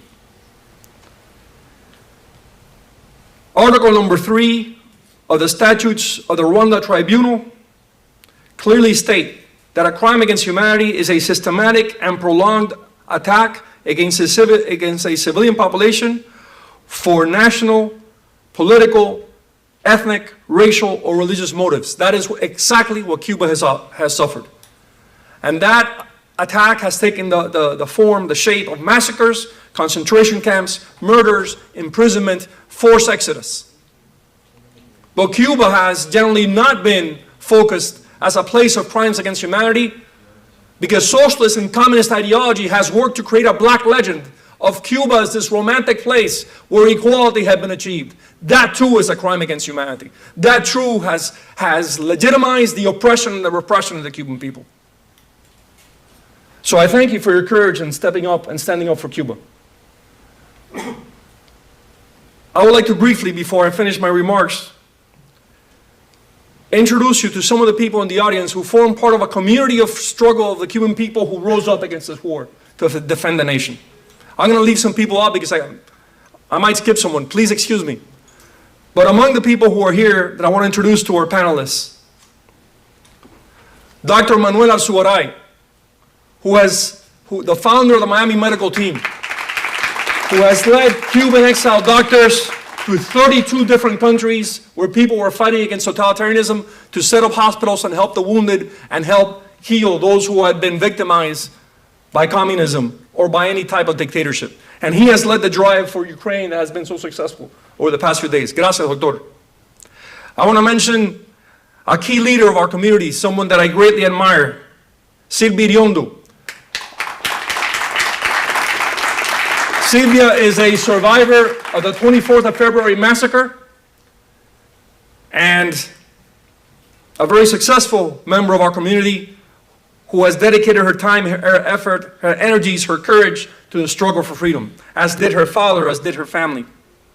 I want to introduce Heredia and Sotolongo from the 30th of November movement, who've been fighting against communism since 1959, and it cost them decades in prison. I want to mention that Luis Zúñiga spent 19 years as a political prisoner. What you don't know is that he made it out of Cuba, and then he went back because he had a commitment to the people he had there. Another of my heroes. I want to mention Jorge Luis Garcia Perez Antunes, who spent 17 years in prison, and who is a brother in this struggle for freedom. I want to mention Ernie Abreu, who's got the Ukraine t-shirt, who comes from a family of patriots who've been in prison in Cuba. His father was another one who went back to fight after being here and being successful. Couldn't forget his homeland, and he too has served in prison for fighting for Cuba's freedom. Thank you, Ernie, for being here. We have many Nicaraguans here in the audience, some of them who are veterans of the Contra forces who fought for freedom also in Nicaragua. And I think it's important to emphasize once more that we must stand up for Ukraine, we must defend Ukraine, we must support Ukraine, knowing that there's another Ukraine waiting called Taiwan. And I think the courage and the resistance of the Ukrainian people has bought time for Taiwan, but Taiwan is still a target. So we have to support Taiwan also in this struggle. Y ahora quiero terminar en español con un mensaje para el pueblo cubano que está viendo esta transmisión. En 1959, lo que llaman una revolución no fue una revolución. Ni restauró la Constitución, ni celebró elecciones en 18 meses. El objetivo, como bien lo explicó el asesino de Ernesto Guevara, era la guerra contra la sociedad civil cubana, destruir la nación cubana, destruir nuestra historia, nuestras instituciones, nuestra economía, nuestra base productiva. Y uno de los países más prósperos de la América Latina deliberadamente lo destruyeron económicamente para convertirlo en un país que se podría manejar y usarlo como plataforma para la guerra internacional del comunismo. Para poder romper nuestra sociedad civil, el régimen usó masacres, usó y usa masacres, campos de concentración, encarcelamiento, asesinatos extrajudiciales, exilio forzoso y muchas más cosas. Persecuciones religiosas, actos de repudio, todo sistemáticamente implementado con la ayuda de asesores extranjeros para destruir a la nación cubana. Y el pueblo cubano no aceptó eso tranquilamente, se levantó a luchar contra una leyenda negra que tuvo como objetivo destruir nuestra historia, a luchar contra la labor cómplice de muchos en el mundo, en Europa y Estados Unidos, justificando esa represión en Cuba bajo consignas falsas de igualdad. Y este 11 de julio del año pasado vimos a miles de nuestros hermanos levantarse en Cuba, gloriosamente por la libertad. Me decía un joven que está aquí, que participó en eso, bueno, lo intentamos. Sí, lo intentamos y lo seguiremos intentando. Aquí está la comunidad de lucha y dentro de Cuba también. Y seguiremos en ese esfuerzo. Un régimen condena a 110 muchachos a 2000 años de prisión porque le teme a ese pueblo. Porque sabe que ha estado en guerra contra ese pueblo. Y ese pueblo ya ha despertado y lo mostró saliendo con su bandera en esa lucha. Dentro de Cuba la lucha ha continuado después del 11 de julio. Un ejemplo lo tuvimos este fin de semana, cuando en 8 provincias diferentes grupos de activistas hicieron una actividad simultánea en apoyo a Ucrania. Y es que el valor de los ucranianos es contagioso. The courage of Ukrainians is contagious. Islavo Ucrania.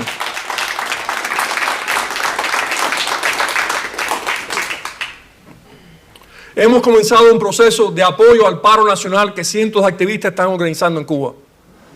La Asamblea de la Resistencia Cubana lo apoya con todo lo que tiene. Hemos empezado un proceso de estudio de la transición en apoyo a los que luchan en Cuba para, humildemente, en lo que podamos ofrecer experiencias, ideas sobre la transición que tiene que decidirse dentro de Cuba por esa resistencia que está luchando. Pero uno de los pasos indispensables en ese proceso, y quiero aprovechar esta oportunidad para hacer ese llamamiento, es la unidad. A nombre de la Asamblea de la Resistencia, convoco a todas las fuerzas de la resistencia que luchan contra el régimen, que luchan por la libertad y la democracia, que este es el momento de conversar y de unirnos en un solo frente de lucha. La resistencia en Cuba, esa juventud martirizada lo exige. ¡Viva Cuba Libre!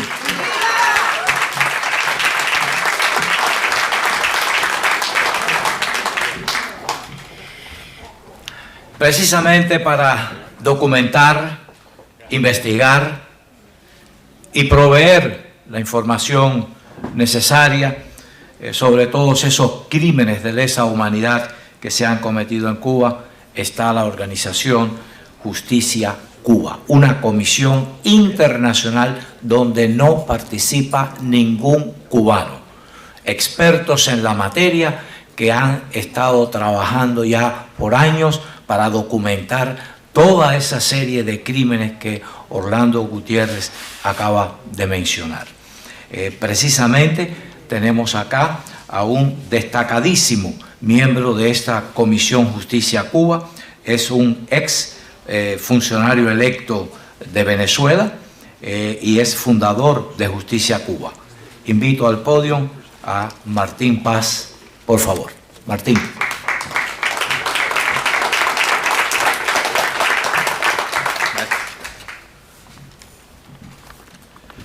Muy buenas tardes. Gracias al American Museum of the Cuban Diaspora, al directorio y a todo el equipo, a todos los organizadores, por la oportunidad de poder reunirnos en este evento para hablar de los crímenes que los regímenes totalitarios en distintos países han cometido de forma sistemática contra sus pueblos, contra todos nuestros pueblos. Es un honor estar junto a grandes referencias de la lucha por la libertad y la justicia para sus propias naciones y para el mundo entero.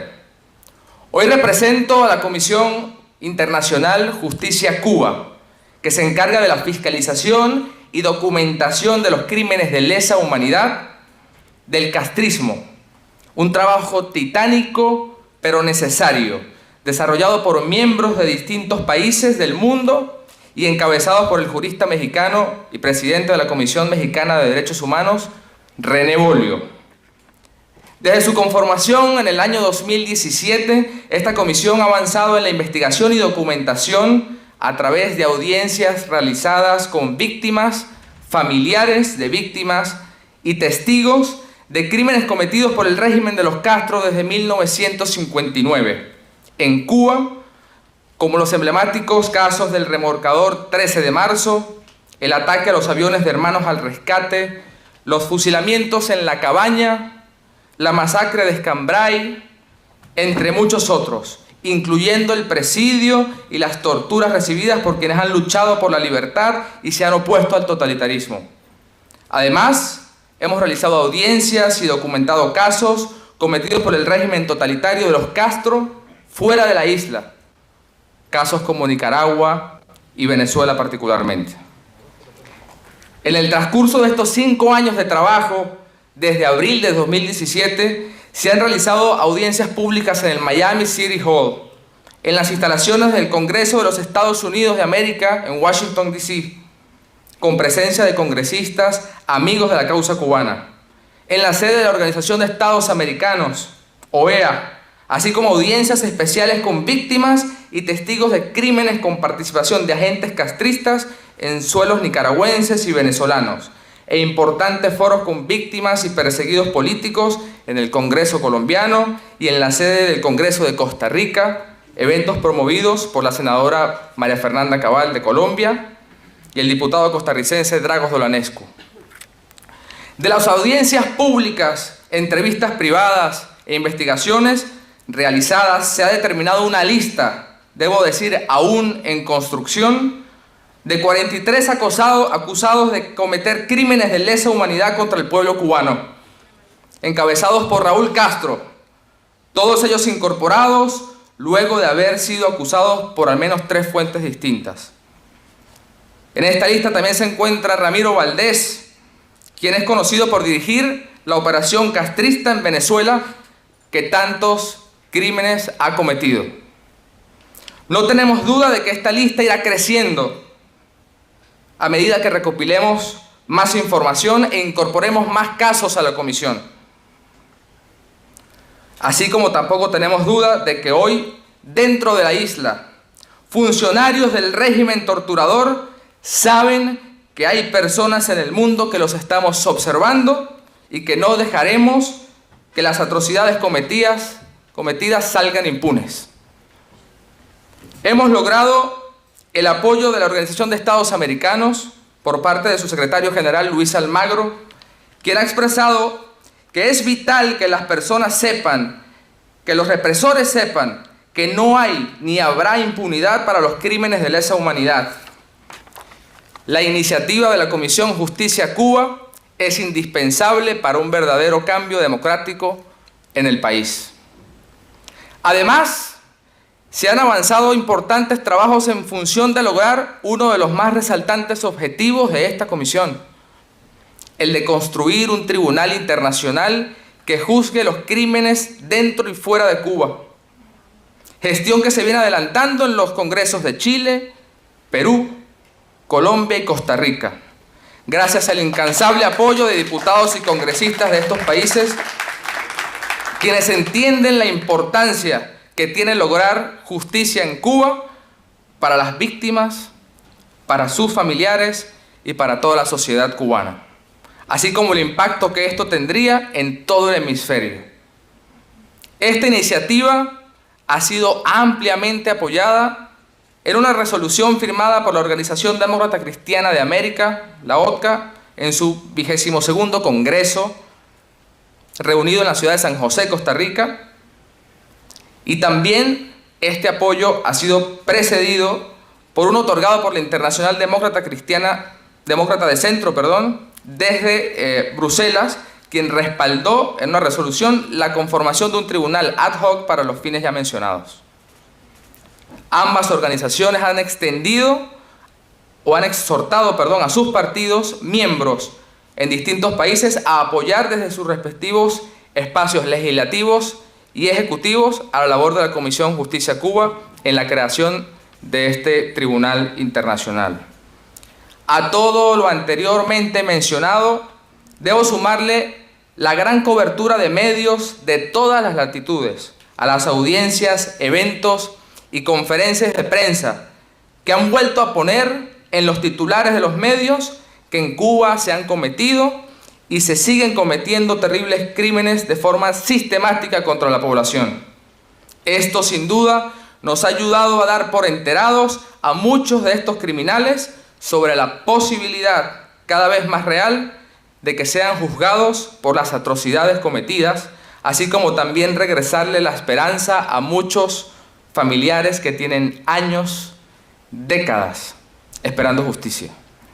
Nuestra misión es de destacar, también es elevar el costo, que sepan, que se sienten, que se sepan vigilados, que se sepan que hoy hay gente en la isla que tiene un espacio donde denunciar, donde señalar responsables, donde pedir justicia, que sepan que estamos viendo nombre por nombre, rostro por rostro, y que sí, Raúl está en la lista, Valdés está en la lista, pero también estará cada funcionario, cada agente, cada ejecutor directo. Y por último, que quede claro que los crímenes de lesa humanidad del castrismo no solo se circunscriben a Cuba, sino que por lo contrario los casos en los que la injerencia castrista en otros países ha derivado en violación repetida de los derechos humanos, como en el caso de Venezuela, en el que se puede hablar de al menos 42.000 funcionarios operando en el suelo de Bolívar, así como los casos documentados en Nicaragua, Bolivia, Angola, entre otros, también serán incluidos y se procurará que vayan a juicio. Es un trabajo, amigos, que aún comienza y que no parará hasta lograr lo que más anhela el pueblo cubano: justicia. Por cada asesinado, por cada fusilado, por cada torturado, por cada uno de quienes pagaron prisión injustamente, por los hijos que perdieron a sus padres y los padres que perdieron a sus hijos, por quienes desaparecieron surcando los aires, o fundidos con el mar, o con las rodillas en la tierra esperando el final, haremos justicia.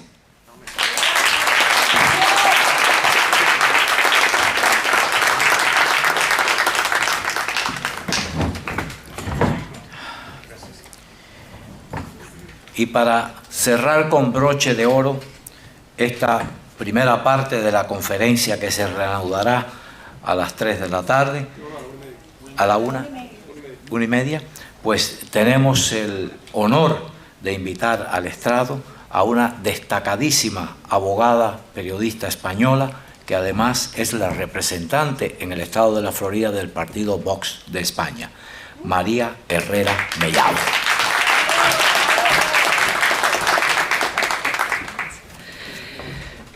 Buenas tardes, gracias a todos por su presencia hoy aquí, gracias a Orlando Gutiérrez por esta invitación y a todos los que han hecho posible este evento. Para mí es un honor estar aquí con ustedes, la verdad que hace ya más de 3 años que vengo trabajando con la comunidad en el exilio, con la comunidad cubana, con la comunidad venezolana, nicaragüense, boliviana, para denunciar ampliamente los delitos de lesa humanidad que se están cometiendo en esos países y que cuando lleguen los expresos políticos y los inmigrantes a este país, pues tengan todo el apoyo posible. Soy abogada en inmigración, especialista en inmigración. Trabajo aquí sobre todo en la frontera sur, en Nuevo México, Arizona y Texas. Pero de las cosas que más me enorgullezco es de llevar también a cabo una labor de denuncia pública en los medios de comunicación sobre lo que está cometiendo el régimen de Díaz-Canel, de Nicolás Maduro y todo lo que está aconteciendo también en Europa para facilitar la permanencia de estos regímenes en el poder.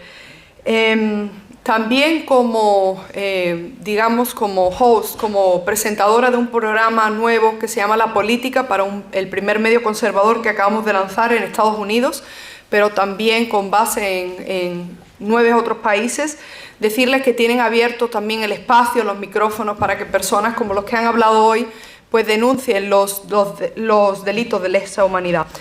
Por último, como representante del partido Vox, también decirles que gracias a la labor que hace Orlando coordinando a los senadores y a los congresistas en todo el mundo, hemos llevado a cabo acciones muy efectivas. En el último mes de noviembre, aquí en Miami, denunciamos públicamente lo que es la financiación y refinanciación del Club de París hacia el régimen de Díaz-Canel, y eso tuvo una repercusión internacional. Trabajamos con los congresistas en el Parlamento Europeo para denunciarlo, para pedir, por favor, a los países de la Unión Europea que dejen de financiar a estos regímenes totalitarios. En particular también mostrar desde aquí nuestro mayor apoyo a todos aquellos médicos cubanos, todos aquellos que son víctimas de tráfico humano, personas que sabemos que están siendo explotadas en estos momentos. Agradecerle la labor a personas que han pasado en las cárceles muchos años, como es el caso de Antunes, hoy presente, pero también a todos los que han llegado aquí a Miami y que nunca han dejado de denunciar la labor. So I wanna speak to those of you who don't speak Spanish. My name is Maria Herrero Mellado. I'm a doctor. I'm also an immigration and human rights attorney. I work at the southern border of the United States.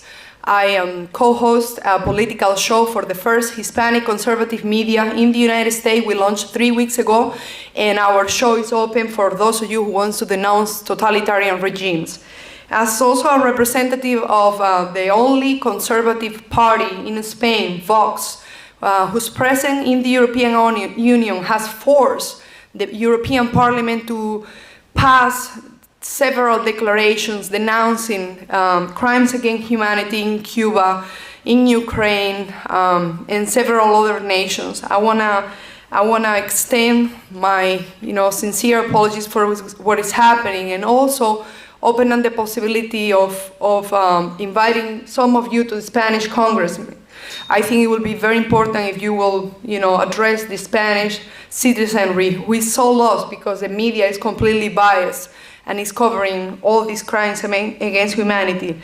I want to extend from here my, deepest condolences to all those who have lost family members because of these totalitarian regimes, and express my support for those who belong to the Cuban medical missions who are slaves.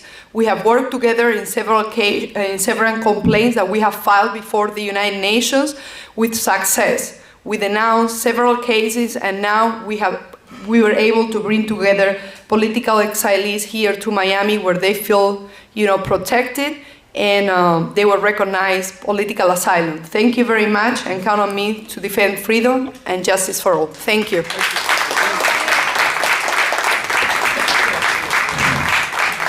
Ahora vamos a hacer un paréntesis hasta la 1:30. A la 1:30 pues reanudaremos la segunda sesión con interesantísimas presentaciones. No se lo pierdan. Gracias.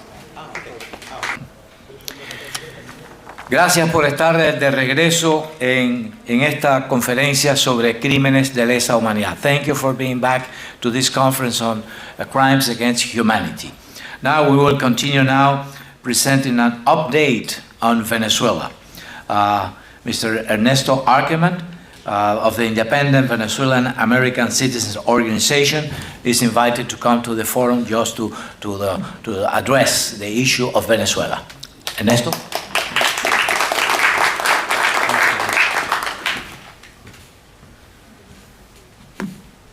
Bueno, buenas tardes. Difícil después de estas charlas que tuvieron en la mañana venir aquí a hablar y hacer una ponencia después de tantos miembros honorables que estuvieron delante mío.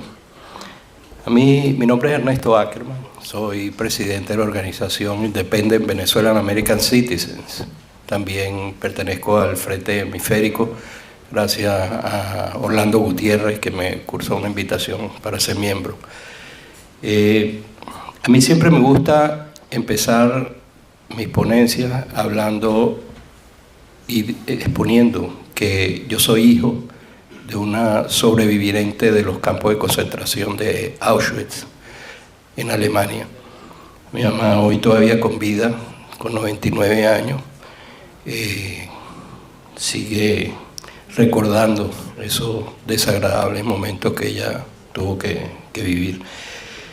Por eso es difícil que para mí cualquier persona me hable y me trate de llevar hacia un lado de lo que no es la historia y de lo que no es el socialismo y de lo que no es el comunismo. Y sobre todo la violación de los derechos humanos de las personas.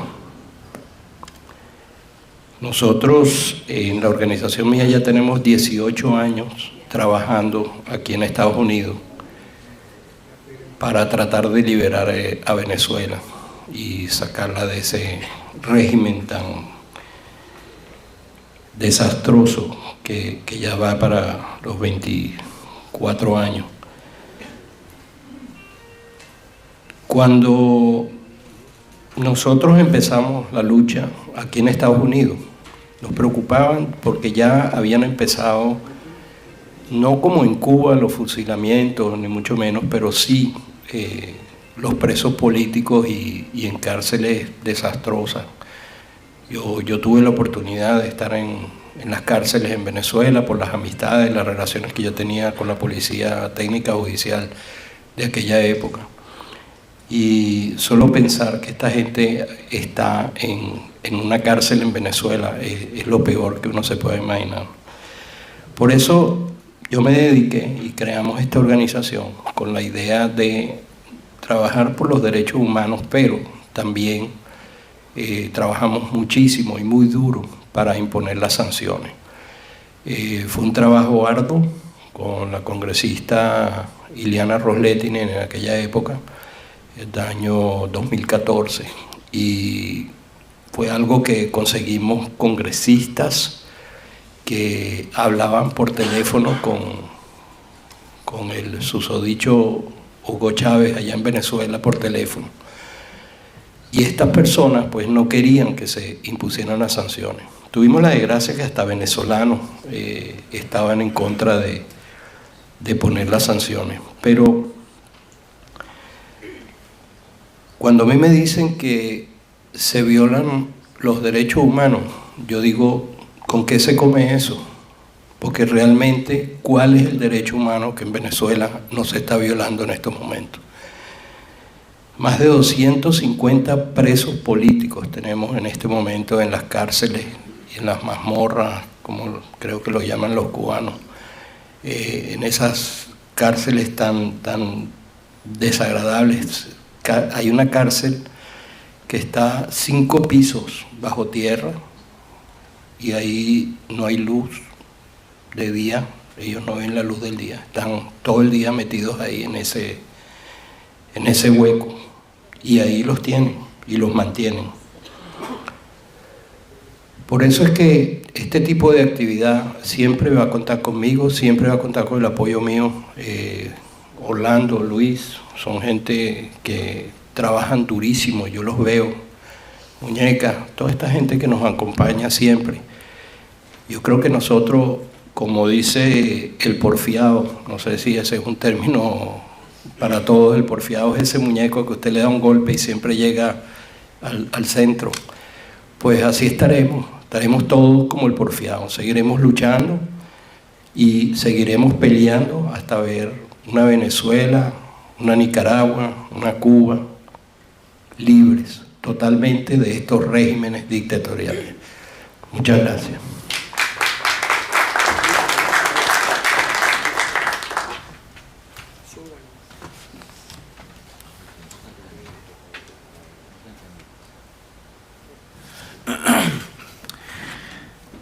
Ahora vamos a tratar el tema de Nicaragua, otro de los países de nuestra región que ha conocido y que vive el totalitarismo comunista, con toda la secuela de crímenes que practican contra sus pueblos. Para cubrir el tema de la represión en Nicaragua, invito al destacadísimo periodista nicaragüense Iván Taylor.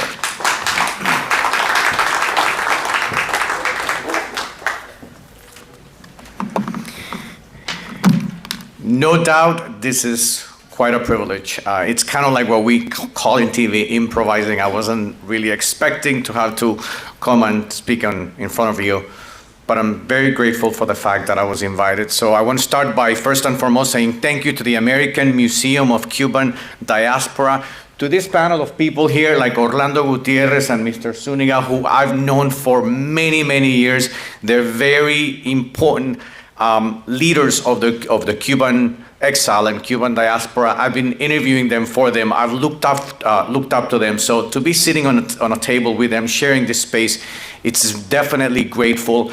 I've lived, and I'm sorry, I needed to say, I started speaking English for those who do not understand. So I actually want to address each of you who do not speak Spanish. I've lived most of my life in the United States, basically 40 years. And even though I came to this country in the early 80s, being my initial years as a teenager, I have Nicaragua in my blood. Cubans know what I mean. Venezuelans know what I mean.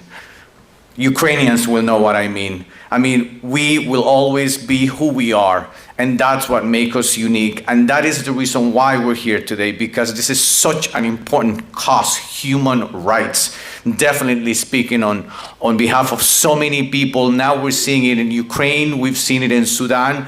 And if there's one thing that I remember that I can recall out of all these people that have spoken, this Omar, when he said, today, yes, I'm Cuban, I'm Venezuelan, I'm Ukrainian, I'm from Sudan, I'm from all these nations, because that's the common denominator that we all have, and that's the reason we're here, because we want to actually put a lens over our homeland.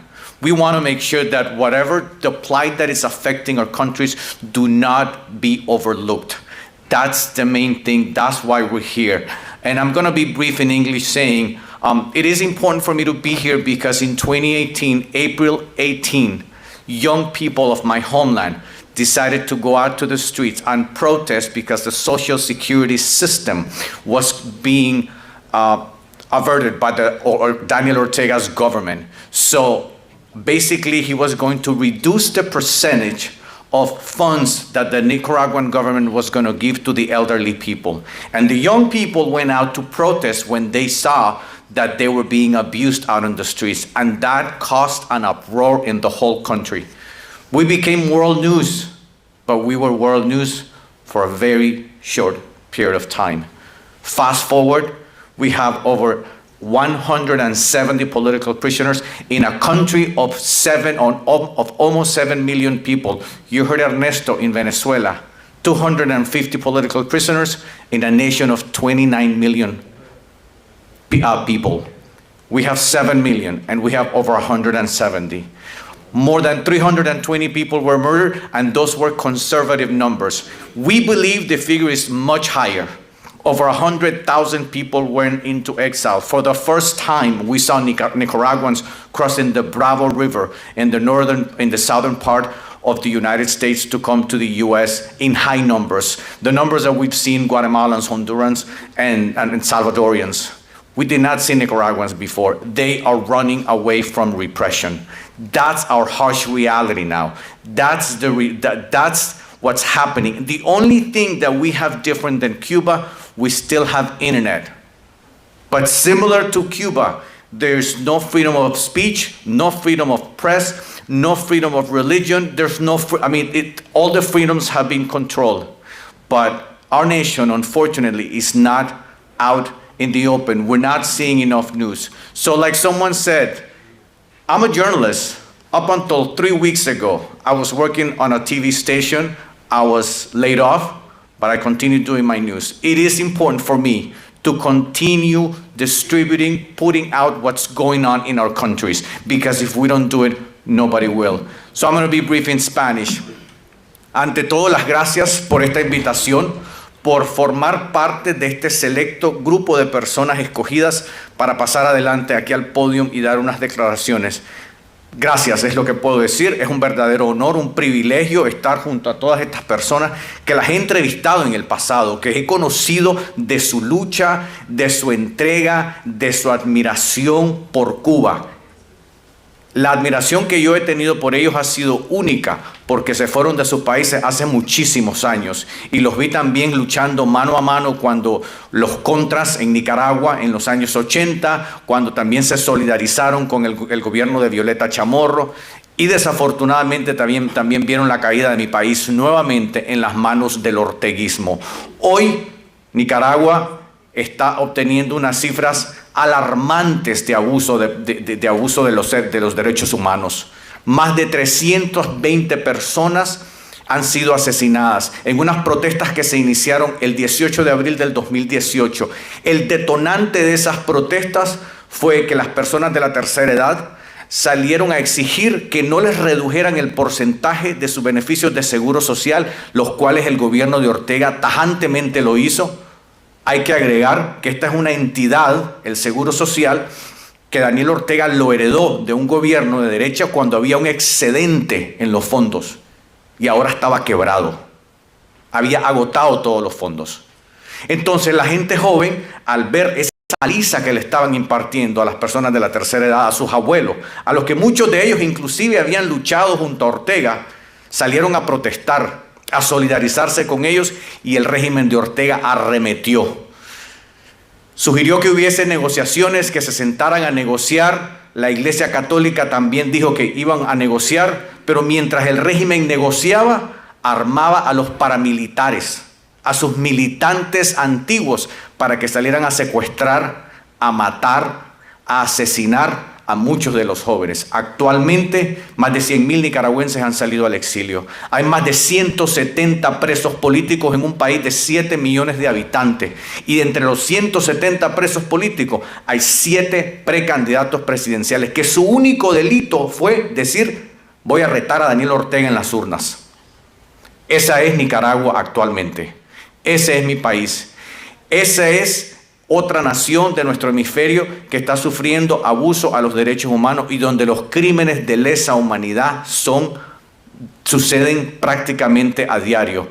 Aquí está un joven, Byron, párate por favor. Él salió huyendo, él participó en esas protestas, es nicaragüense, ha tenido que venir luchando contra todo. Esa es nuestra realidad, estos son nuestros jóvenes, ese es mi país. Gracias por permitirme tener esta plataforma, gracias por permitirnos elevar la voz. Hoy, en efecto, hago eco a eso que dijeron. No somos solamente cubanos o venezolanos o nicaragüenses, hoy somos ciudadanos del mundo con un denominador común: enfrentar la represión de esos regímenes comunistas. Gracias.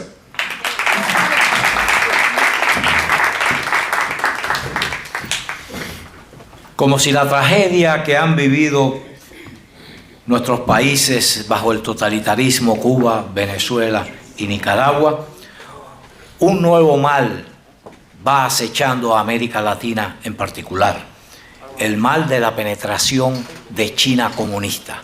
As if it had not been enough with the totalitarian regime tragedies brought about by those systems in Cuba, Venezuela and Nicaragua, now we are facing and we are seeing the penetration of communist China in Latin America. To cover this important issue for our continent, para cubrir este importante tópico sobre América Latina y el peligro del totalitarismo, vamos a invitar al podio a un destacado académico de Uruguay, Leonardo Martín, del Centro Académico Sescos de Uruguay. Martín. Buenas tardes para todos, un placer estar acá y un honor, en definitiva, compartir estas tragedias que nos han contado los diferentes oradores, que no son más que eso, ¿no? Son tragedias que vive la humanidad. Muchas de ellas, y yo voy a ser muy corto simplemente porque la idea es presentar un audiovisual que desde Sescos y con el apoyo del Frente Hemisférico por la Libertad, que también integramos, hemos realizado, acerca de la amenaza, el apoyo que muchas de estas dictaduras que se han mencionado aquí reciben de manera permanente y que también terminan siendo una amenaza para algunos de los países democráticos del cual yo vengo, afortunadamente. de Uruguay. Hemos preparado un audiovisual que queremos compartir con ustedes, que queremos difundir y que queremos seguir profundizando en esta línea de, a partir de este tipo de materiales, sensibilizar a la opinión democrática, a quienes creemos en la libertad y a quienes luchamos por la libertad, para estar atentos no solo a las tragedias y principalmente a las tragedias que aquí se han relatado, pero sino también a amenazas no tan urgentes, pero quizá más importantes aún con respecto a lo que representa la inserción china y la influencia china en América Latina en particular y en el mundo entero. Así que les comparto este video que hemos hecho con mucho esfuerzo y que, bueno, ojalá les parezca interesante. Muchas gracias.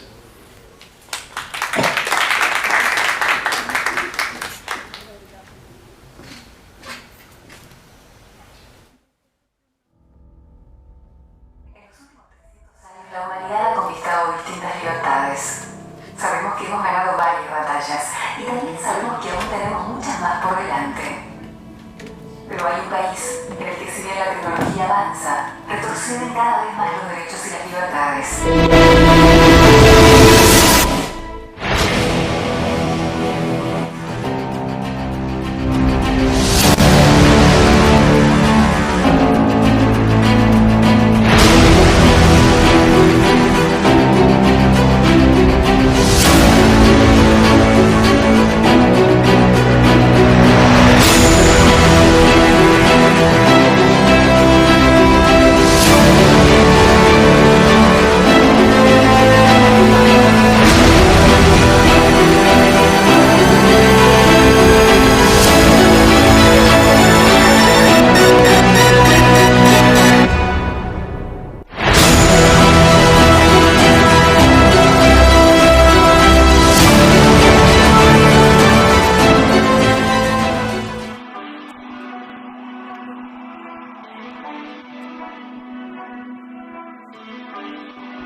Obligados a trabajar como mano de obra esclava en la recolección de algodón mediante un esquema coercitivo impuesto por el Estado. ¿Para qué los usan? Para el desarrollo textil de grandes marcas. Otro grupo minoritario, los budistas, sufre persecuciones y la clausura de sus templos en el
sí que frenaría más eficazmente la crisis.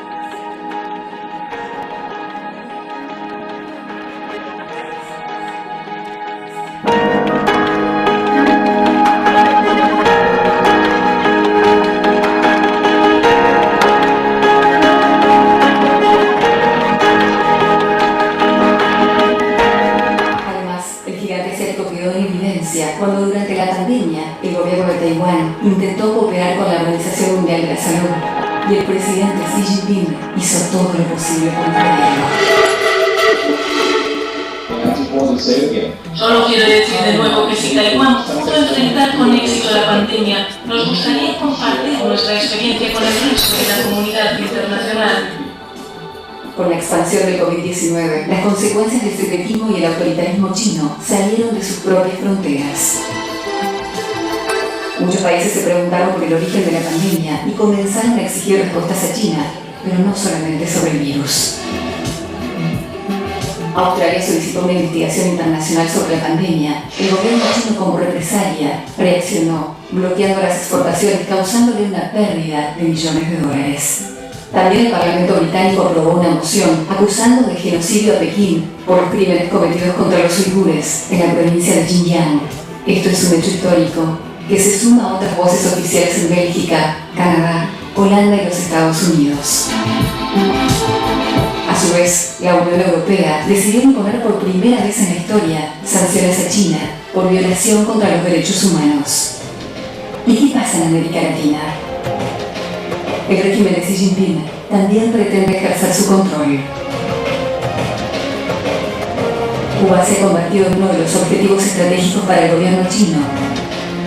Pekín facilitó tecnología de control social al gobierno cubano para perseguir opositores y controlar a la población, tal como se hizo en Venezuela y dentro de sus propias fronteras.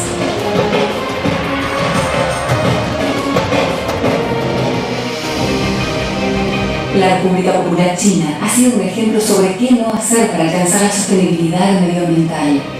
En Chile y Perú, empresas chinas poseen compañías de minería y electricidad que podrían causar los mismos impactos ambientales que llevaron adelante en sus territorios. Contaminación por mercurio proveniente de la extracción de oro artesanal. La destrucción de la flora y la fauna natural. Degradación del paisaje. Riesgos de radiación.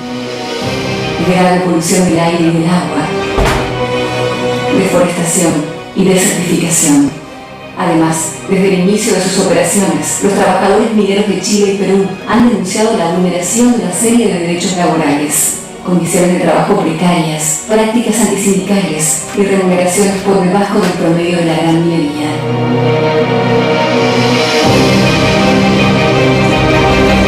En Argentina, la influencia del gobierno chino también está creciendo. La población argentina desconoce casi por completo que en Neuquén, una provincia rica en petróleo y recursos mineros, Xi Jinping estableció una base permanente, orientada supuestamente a la observación del espacio. Sin embargo, su verdadera función podría ser la de una base militar. Recientemente en ese mismo país también intentaron abusar de su poder comercial con un acuerdo para la producción de carne porcina a gran escala. Esta actividad tendría efectos negativos tales como la contaminación, consumo excesivo de agua y riesgo de zoonosis, o sea, la posibilidad del surgimiento de un nuevo virus mortal. Algo similar ocurre con la depredación de los mares en todo el continente. En 2021, los gobiernos de Perú, Ecuador y Chile debieron unirse para afrontar la depredación de cientos de miles de barcos chinos que operan sin tregua y bajo el amparo del gobierno comunista, produciendo una catástrofe ecológica. En Uruguay el comercio con el régimen chino ha crecido de manera exponencial. Hoy su economía podría decirse que depende de este gigante asiático. Esta expansión del gobierno comunista chino por Latinoamérica no solo provoca un daño medioambiental enorme, sino que implica exportar prácticas que violan los derechos esenciales de la población, como ya sucede en sus fronteras. Lamentablemente, cada vez son más los países que por ingenuidad, corrupción de sus políticos o real necesidad caen en la trampa. Se trata de la estrategia diplomática que el gigante asiático pone en práctica para establecer relaciones asimétricas que dan como resultado que el régimen de Xi Jinping imponga su poder. Es cierto que Latinoamérica tiene enormes desafíos por delante. Sin embargo, en las últimas décadas hemos superado cientos de crisis sociales y económicas y conquistado muchísimos derechos sociales e individuales. El primer paso es conocer bien al gobierno chino. Y conocer bien no significa solamente escuchar y creer en su propaganda política y la de sus múltiples voceros. Si crees que libertad y democracia son valores universales, no podés aceptar comprometerlos, por muy poderoso que sea quien los viola. Todavía estás a tiempo de cambiar la historia.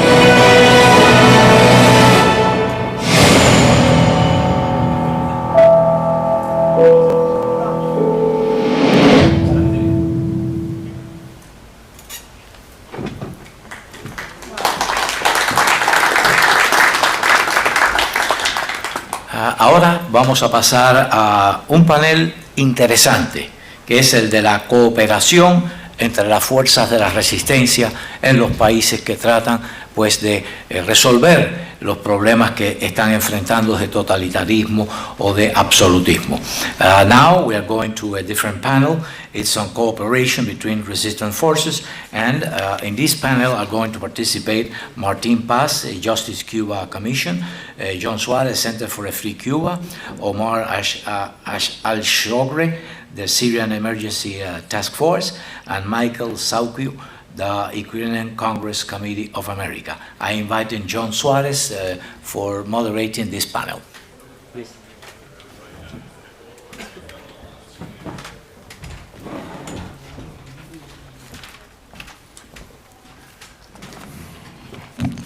Gracias, Luis. Thank you, Luis. There are none so blind as those who will not see. John Haywood is credited with that quote, borrowed from Jeremiah 5:21 from the Bible. I'm 52 years old, and I remember a period of time when freedom was on the march around the world. Between 1986 and 1993, beginning with student protests in Kazakhstan, ending with the downfall of the apartheid regime in South Africa, the world saw, over a period of 7 years, freedom on the march through Eastern Europe, the collapse of the Soviet Union, the end of the Pinochet regime in Chile, the liberation of the people of Philippines with people power, with Corazon Aquino, and the end of the Marcos regime. But since then, beginning in 2006, through the present, for the past 16 years, freedom has been in retreat around the world. And the question we need to ask ourselves is what happened?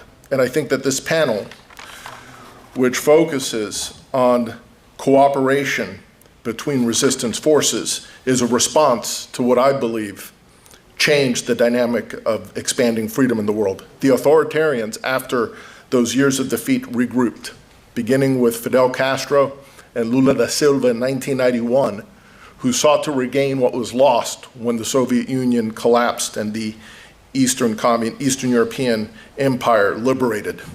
And they created the Sao Paulo Forum, where China, Russia, terrorist groups, Cuba, Daniel Ortega,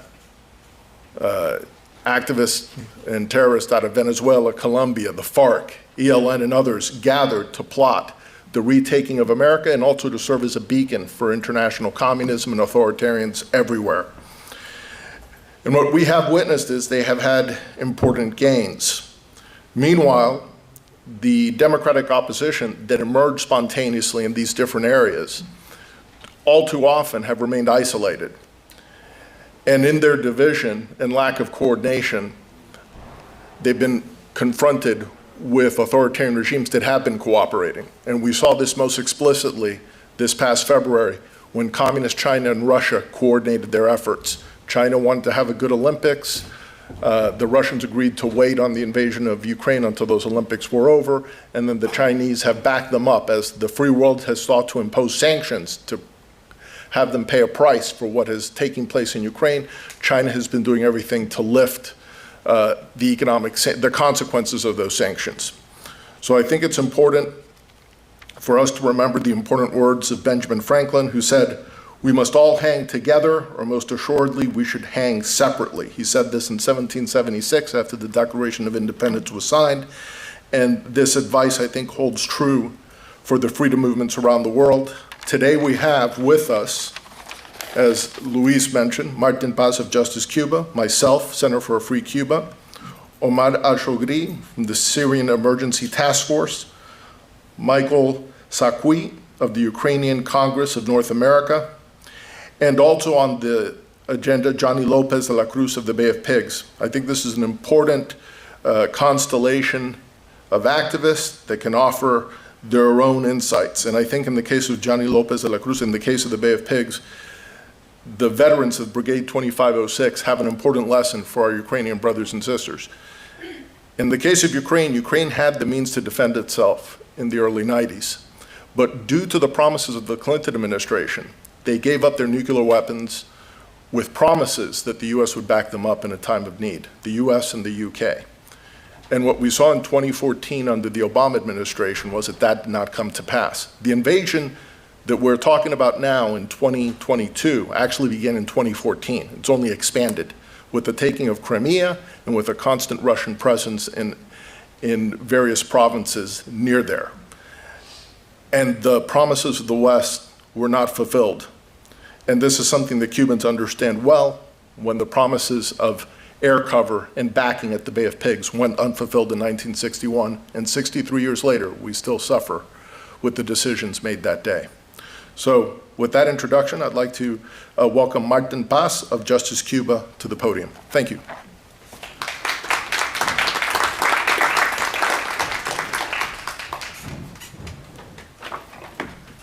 Buenas tardes. Yo quiero aprovechar este panel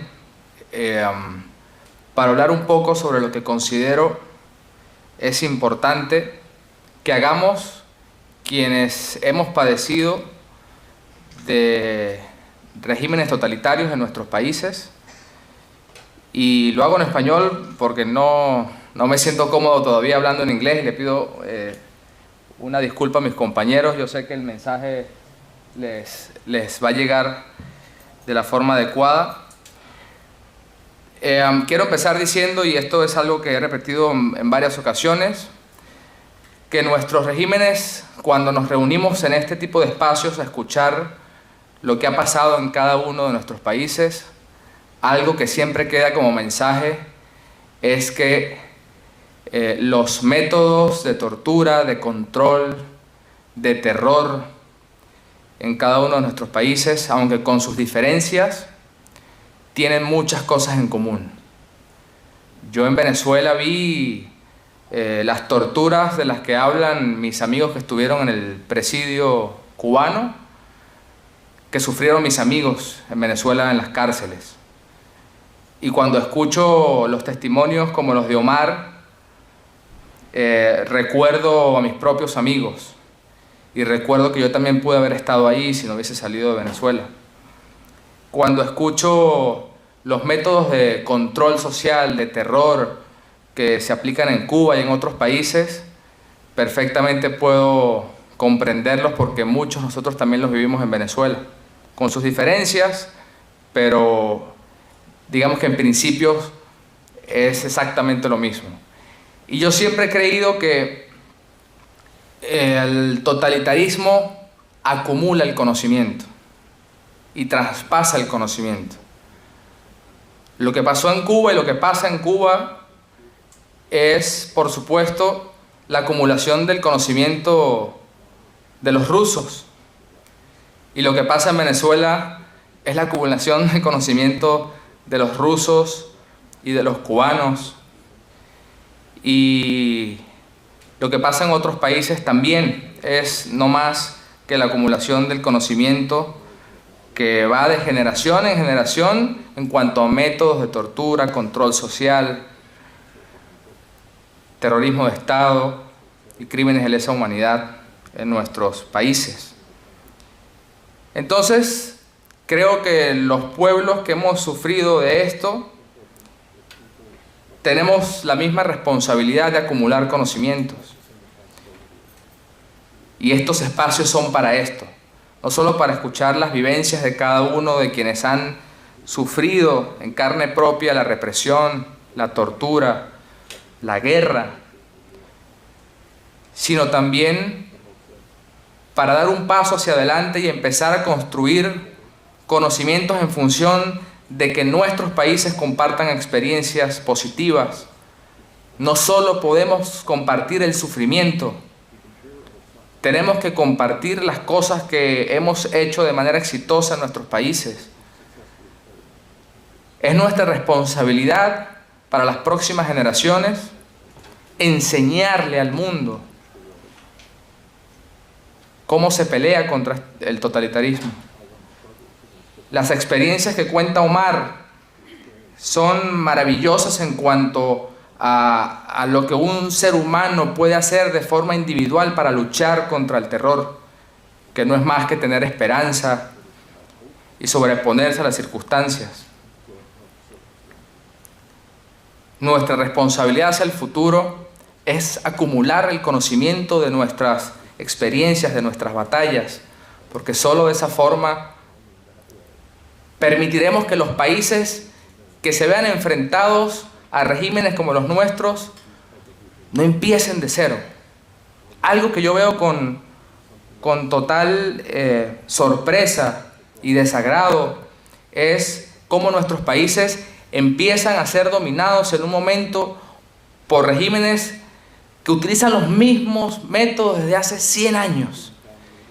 Y nuestros países empiezan de cero, a ver cómo aprendemos nosotros a lidiar con eso. Nos ha pasado a todos. En Venezuela, si hubiésemos sabido, y muchos cubanos nos lo decían, viene lo mismo, viene lo mismo. Y nosotros no lo creíamos.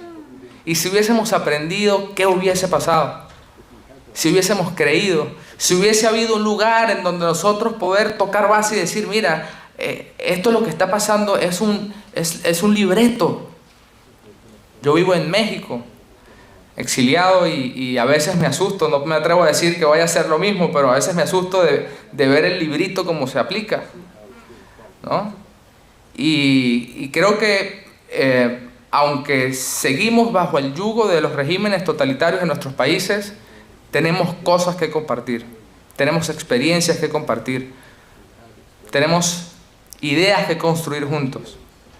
Creo que es lo que merecen nuestros pueblos, creo que es lo que merecen nuestras generaciones futuras, nuestros hijos. Yo tengo 3 hijos y yo quiero que ellos sepan cómo no dejarse subyugar por un régimen totalitario, cómo entender y leer el comunismo desde el día 1. Tenemos la capacidad, no solamente en este panel, sino en muchas personas con muchos conocimientos y muchas experiencias, y creo que así como los regímenes totalitarios acumulan el conocimiento durante décadas y décadas y décadas, nosotros tenemos la capacidad y la responsabilidad histórica de unirnos para hacer lo mismo en función de la justicia, de la verdad y de la libertad. Muchas gracias.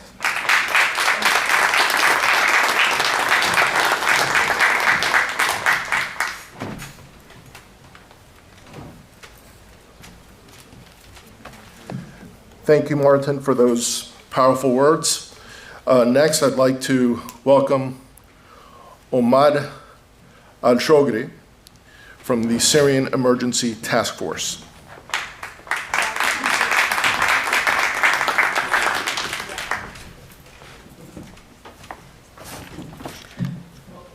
As mentioned before, we share pain, we share suffering, but as Martin just mentioned, we share success. We've done few things very well. And the best thing we can do, again, is saving a life. So what did we do in Syria that we can use in Ukraine today to save lives? What did you guys do in Cuba that we can use in Syria and Ukraine to save lives? Right? That's the most essential thing, because the first priority is saving lives. Then after that, improving the lives of the ones who are still alive, who are struggling. Then we have to think for justice and peace for these people, whether that's in Cuba, in Nicaragua, in Syria, or in Ukraine, or any country, Venezuela. An example I can give you is the Syrian regime attacked the people of my country with chemical weapons. And the people had very little resources, very little knowledge about chemical weapons, right? And I don't expect the people of Ukraine to know a lot about it. It's not like you get attacked every day with chemical weapons and you know how to treat it. It does not get used to it. You don't get used to it like COVID-19.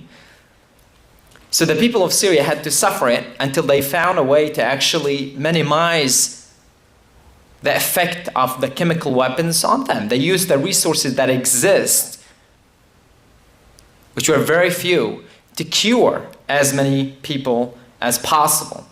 And that's the most important thing to share at this point with countries that are going in active war like Ukraine. Because saving an innocent life, one innocent life, is like saving the planet. So that's the first kind of knowledge we need to share with each other. What have we done well? How can we use it to save lives? But also, the question of justice and accountability. How did we gather evidence? How did we document all the war crimes that happened, but the ones that's happening today? Usually when we think about justice, we think about it in the future, and we start thinking about justice, okay, when the regime falls, when the authoritarian regime does not exist anymore, it's when we think about justice and we can use that. The problem is, if you don't start working already today on gathering the evidence, day after day, hour after hour, in 20 years, when it's time to put these people in court, because this process is very long, you may not find the evidence, but also you may not find the witnesses. Because these regimes, when they kill the people that they threaten them in their circle, they go to the next circle. A lot of people fled their countries, and they could be activists from where they are. I could not be speaking on stage in Syria. I will be killed. I will be tortured. But I can stand here, talk to you. That's a threat to the Syrian regime where they are. So they want to target me. They want to target Moaz. The Russians, they want to target Michael. The Cubans, they want to target, the regimes, they want to target these people who are standing to speak up. So what we have to do is we have to build communities that are able to document all the crimes that's happening on a daily basis, but also the crimes that happened years ago. And archive everything. So when it's time for justice, we don't cry of regret not having the evidence needed to bring this regime to justice, hold them accountable for their crimes. And the process may be boring, may be annoying. But there is something I learned during my journey in the last many years, is that if you want to contribute for any cause, don't contribute by doing something you hate or you don't enjoy. So, an example. If you hate public speaking, standing on stage, don't you dare to stand on stage, deliver a speech in solidarity with Ukraine or Syria, because you'll ruin it. It will be so bad. If you hate writing, don't write an article with solidarity with anyone, because you will suck at doing it. You should not do that. What you have to do is choose, what is the thing I love doing the most? I love standing on a stage. I love what I'm doing right now. It brings me extreme joy, right? So I can do it for 30 years, 40 years, 50 years, and have fun in the process. And I'm helping people by doing it, but I'm helping also myself. I'm enjoying my life, because that's something I love doing. And the cause I'm working on, it's not going to end tomorrow. It's not going to end in 2 years. It may take 30 years. I need to be ready for the long run. If I do something I hate, I wouldn't be able to survive it myself for 2 years, right? So to be able to contribute, you have to identify your passion. What do you love doing? And how can you use your passion to help the people that you care the most about? What are the tools that exist that you can use? Right? So passion, tool, and the things you love. That's your way. And that applies for documentation of war crimes. People love to investigate. Other people love to write. Other people like to create folders. Some people like to take videos. Some people like conversations and trick these people. And, you know, we have so many people that have so many different passions that are enough to cover all the fields that we need. So that's what I want to leave you with, is that identify your passion. How can you use your passion to help the people you care about? What are the available tools that you can use to bring justice, peace, mercy, and forgiveness for the ones you care about?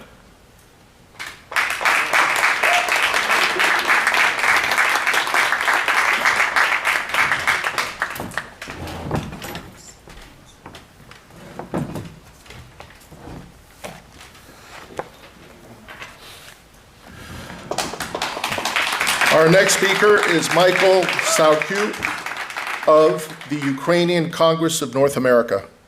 And I just want to take this moment to show you what the Assembly of the Cuban Resistance put together. This is in English. There's also a version in Spanish. And you can see the Assembly's logo in the lower left-hand corner. I also want to make a programming change. Our last speaker will be Honorato Espinosa of the Nicaraguan Northern Front. Thank you.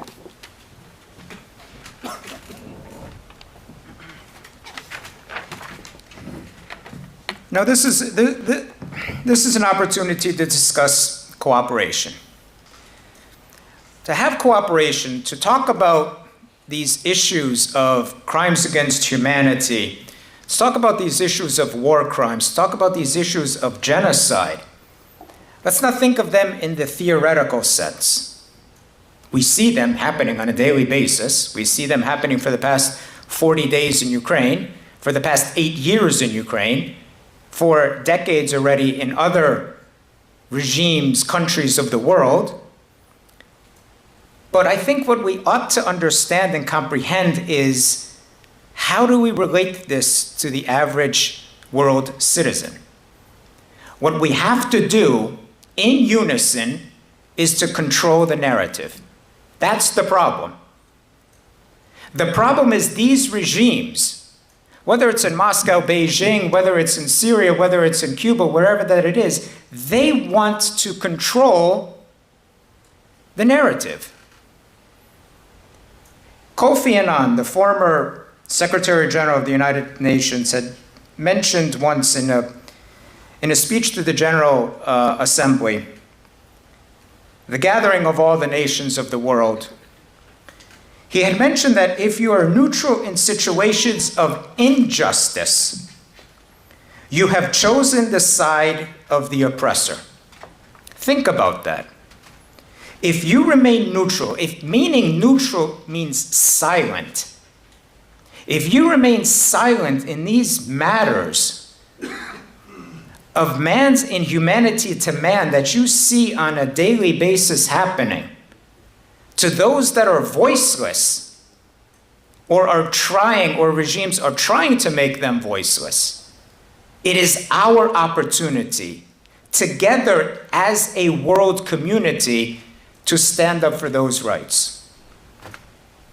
Every war crime, every crime against humanity, every genocide, every person going through that type of persecution has their own story. The 300 plus people killed in Bucha as of the latest information, each one of those individuals had a story. Some were bound, gagged, some women were raped. Everybody has a story to tell, yet it's always the perpetrator that wants to control how it is being broadcast throughout the rest of the world. I think that is our common objective. not just today, but we have to make this as a pledge for our common objective for the future. Because as everyone has stated already today, it's Ukraine today, and God forbid it will be another country in the future if we do not stop the persecution, the war, the crimes that are happening in Ukraine today. Again, easy to say, but how hard is it to do? It's a matter for all of us to roll up our shirt sleeves, understand the perplexities of what are going on, but also understand the similarities, the humanity of all of us wanting a better life for ourselves. For Ukraine, it's just a matter of the delusional aspect of one man not wanting to give that country its relevant choice. This is a country, Ukraine is a country of 1,000+ years, embedded in Western civilization and Western democracy, has gone through its periods of independence and non-independence, yet this tyrant in a far-off land, in a far-off capital, wants to decide, again, controlling the narrative, how these people are to live. Without joining NATO, without joining the EU, without having democracy, without having democratic principles, without being an open society. That narrative gets controlled on a daily basis, on an hourly basis within the Russian Federation. We've heard in the first few days of the war the many Russians that have stood up and protested against the war, and how quickly that narrative went away when they were squelched, when they were trampled upon. That doesn't mean that we shouldn't stand up for those Ukrainian citizens that are fighting back against a tyrant, that are fighting back against imperialism, understanding that this is just one example of how that this is to be perpetrated in other countries throughout the world. You know, I'm reminded of George W. Bush, and one of his most famous phrases during his 8 years as tenure as President of the United States had talked about what is called an axis of evil. The axis of evil was Damascus, the axis of evil was Tehran, the axis of evil was Pyongyang, North Korea. Frankly speaking, I'd like to expand that. That axis of evil has to include Moscow. There is a yoke there, it has to emanate from somewhere. Assad doesn't get all this power and all this support just from his own people. Absolutely not. He's torturing his own people. The North Korean leader as well doesn't get his support from his own people. He's torturing his own people. That yoke of imperialism, that yoke of tyranny emanates from one capital. And if we don't control the narrative of how that capital is viewed, then we've lost the war before the war has already begun. The war for Ukraine was predicted and predicted and predicted. President Zelensky took those predictions and prepared his people, his citizens, as much as he could. Ukraine is not a nuclear power. We know that Ukraine gave up its nuclear weapons in 1994 with the Budapest Memorandum for security assurances from the United States, the United Kingdom, and from the Russian Federation. The excuse, quote unquote, of the UK and the US is saying we've upheld our end of the bargain. That's not controlling the narrative. If there are security assurances, you stand up for your strategic partner and you reassure them, not just by words, but with deeds as well. So let's expand, let's control this narrative, let's expand this axis of evil. We must include Moscow as part of that axis of evil. And therefore, the terrorism which is besieging Ukraine right now basically defines Russia as a state sponsor of terror. Much needs to be said about that. Let's not shy away from the true iniquities which are happening in this world only because we want quote-unquote peace. That peace is never going to last unless the people that are standing up for the peace know that everybody is behind them. Thank you.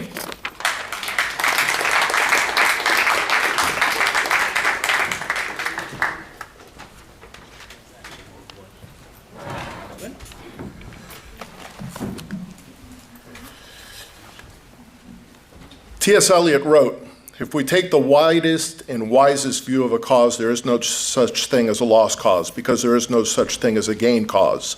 We fight for lost causes because we know that our defeat and dismay may be the preface to our successor's victory. Though that victory itself will be temporary, we fight rather to keep something alive than in the expectation that anything will triumph."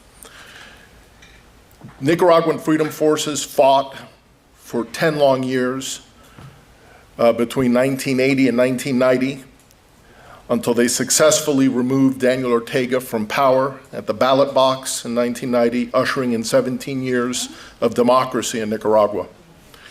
Lamentably, a corrupt politician, Anardo Aleman, to remain in power, made a corrupt bargain with Daniel Ortega, and Daniel Ortega returned to power in 2007, where he has consolidated power into a dictatorship and finds the Nicaraguan people having to once again struggle for their freedom.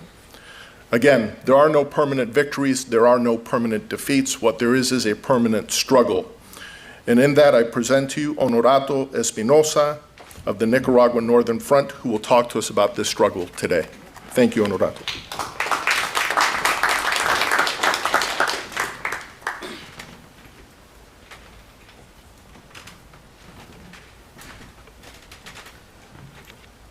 Buenas tardes a todos aquí. Primero que nada quiero darles las gracias a los organizadores del evento por haberme tomado en cuenta por ser un vocero de mi país. Me siento orgulloso de ser el vocero en este momento de mi país, lo cual no me orgullece de lo que voy a denunciar o lo que vengo a confirmar. Yo vengo a reafirmar que Daniel Ortega es un criminal desde que entró en 1979 con el triunfo de la revolución.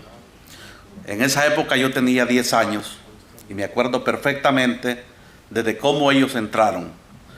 Entraron masacrando familias enteras con tal que no eran afines de sus ideales. Desde esa época, pues, yo vengo viendo esas cosas. Fui contra a la edad de 16 años, luché, di mi sangre, mi juventud, por ver una Nicaragua diferente, lo cual, pues, tuvimos una temporada que se logró un poco de democracia, pero no la logramos por los políticos, por no haber desarrollado un plan de nación a como tiene que ser, como tiene que vivir una nación.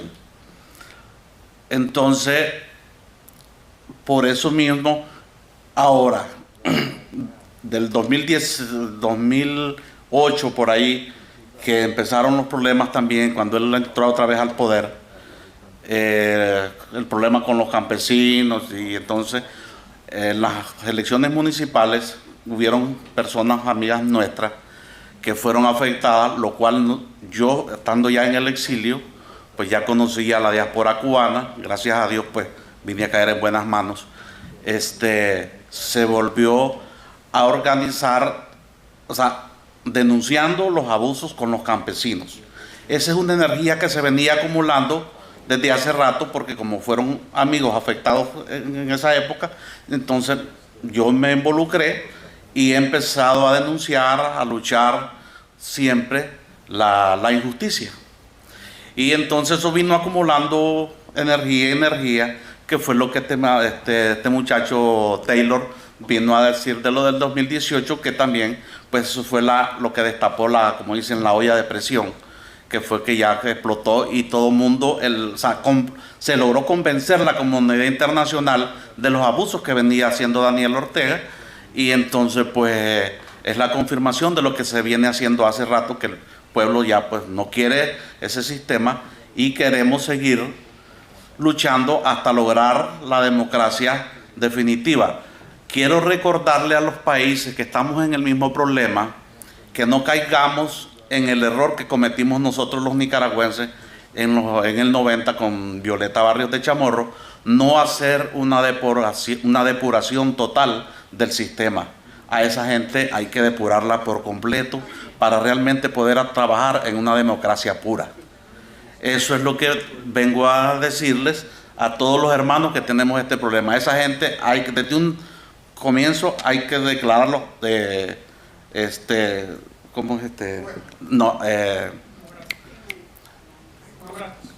o sea, no gratos, hay que perdón. Entonces, para que no caigamos en ese problema. Entonces, porque si no, volvemos a caer en lo mismo que caímos nosotros. Eso no se puede dar porque volvemos a caer en lo mismo. Ahí tenemos el ejemplo. Y entonces, miren, todo Sudamérica está casi en ese problema. Aquí ya tenemos esa gente colada también y no hay que permitir seguir trabajando en la democracia de nuestros países. Muchas gracias y ha sido un placer por haberme invitado.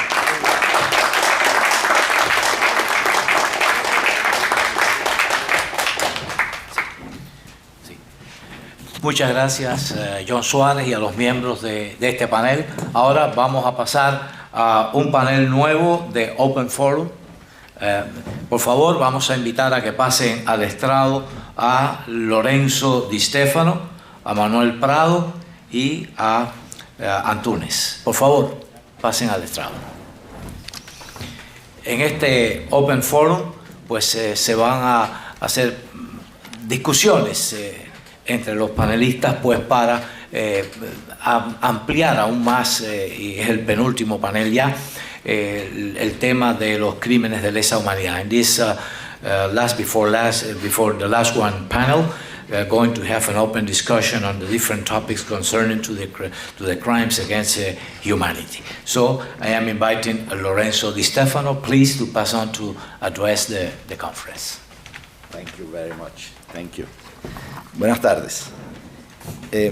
Bueno, hablar de Venezuela y los crímenes sobre lesa humanidad, yo podría pasar aquí el día entero, porque lo que se ha vivido en Venezuela, como se está viviendo actualmente, y también se está viviendo en Nicaragua, en Cuba, en Bolivia, es algo que realmente tenemos muchas cosas que contar. Yo me hice una pequeña síntesis para poder resumir los crímenes de lesa humanidad y qué es lo que está pasando hoy en Venezuela. En Venezuela, hoy en día, se están viviendo dos mundos. El mundo de la pobreza, que siguen comiendo de la basura. El mundo de que les falta medicina, les falta servicios públicos, no hay gasolina, en fin, les falta comida. El sueldo mínimo, imagínense, no les da ni siquiera para comer. Los pensionados y jubilados les cuesta vivir con lo que reciben. En fin, es algo que entristece enormemente cómo ver un país tan rico, o lo que fue en su momento, verlo hoy en día como está destrozado y destruido. Quisiera leer un momentico lo que yo escribí aquí de lo que ha pasado en Venezuela con los crímenes de lesa humanidad. Los crímenes en contra de la población venezolana vienen acaeciendo en Venezuela prácticamente con la entrada de Hugo Chávez al poder. En todas partes del mundo civilizado y demócrata se conoce que en Venezuela, desde la llegada de Chávez al poder en 1998, los crímenes de especial gravedad, como el asesinato, el exterminio a través de sicarios, el traslado forzoso de la población, la privación grave de libertad, la expropiación de la propiedad privada, la tortura y la persecución política son hechos que se vienen cometiendo sistemáticamente o como parte de un ataque generalizado contra la población civil venezolana. Quienes están en perfecto conocimiento de estos ataques y a través del tiempo a estos hechos se les suman el delito del narcotráfico y del terrorismo. A pesar de las numerosas gestiones y demandas introducidas en La Haya desde los inicios de estas atrocidades y violaciones a la población civil venezolana, no fue sino hasta noviembre del año 2021 que la Corte Penal Internacional decide investigar a Venezuela por crímenes de lesa humanidad.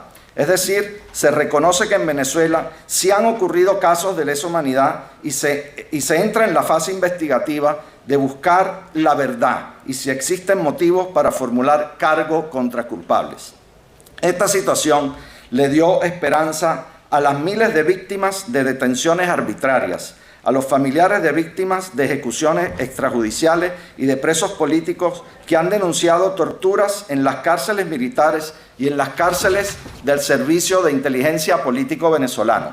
Los defensores de derechos humanos han calificado la decisión como un enorme progreso en la búsqueda de justicia. Pero, lo que les decía, mientras esta investigación que abrió la Corte Penal Internacional sigue su curso en Venezuela, la población civil de clase media y de muy bajos recursos sigue migrando por la falta de alimentos, la falta de medicamentos, la falta de servicios públicos, la falta de gasolina y sobre todo la inseguridad y el miedo a la persecución política. La otra cara de la moneda es que en Venezuela hay un grupo de personas que prácticamente tiene los ojos vendados. Actualmente se está viviendo un mundo irreal, una burbuja de fantasía, en una pequeña zona en el este de Caracas llamada Las Mercedes, para una pequeña parte de la población, los que nosotros definimos como enchufados con el gobierno, los boliburgueses o los pudientes por naturaleza que aún no han abandonado el país porque sus intereses económicos no se lo permiten o son más fuertes que su voluntad de emigrar.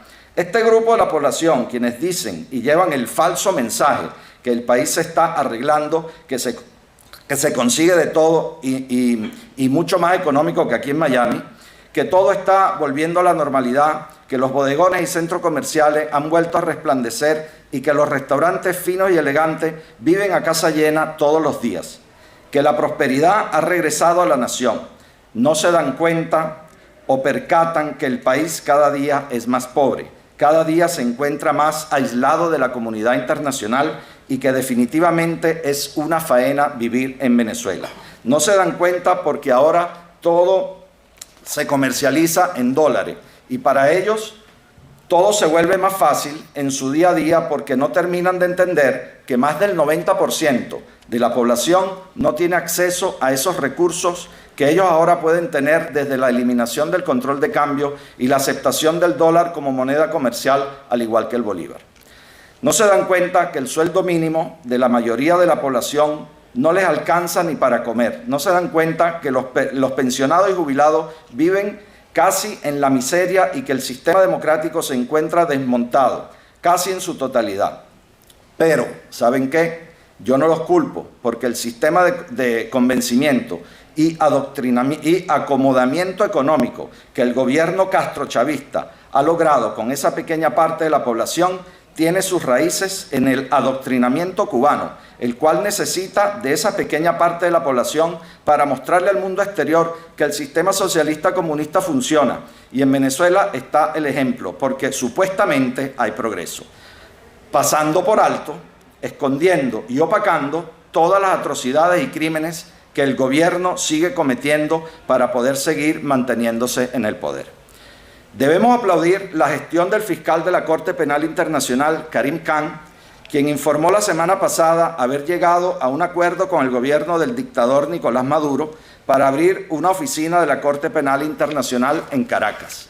El acuerdo firmado entre la Corte Penal Internacional y Maduro establece el marco de actuación de esa instancia en Venezuela y deja en claro que los graves crímenes que preocupan a la comunidad internacional no deben quedar impunes y que la investigación que iniciaría la Corte Penal Internacional tiene por objeto determinar la verdad y si existen o no motivos para formular cargos contra los culpables. Claro está que el fiscal general de Venezuela, Tarek William Saab, rechaza rotundamente el informe de la Corte Penal Internacional, donde se afirma que existen indicios de violaciones de los derechos humanos. Mientras Maduro define la apertura de esta oficina para establecer una asistencia técnica, al igual que la ya obtenida con la ONU a través de su comisionada Michelle Bachelet. Debemos depositar toda nuestra confianza en la Corte Penal Internacional y esperar la efectividad de su gestión con el fallo a favor de la justicia y la democracia. La fe y la esperanza nunca mueren. Algún día, no muy lejano, veremos a nuestros países libres de estas tiranías y sus tiranos. Muchas gracias.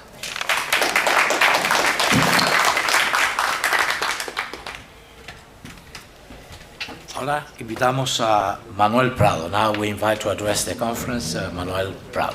Please.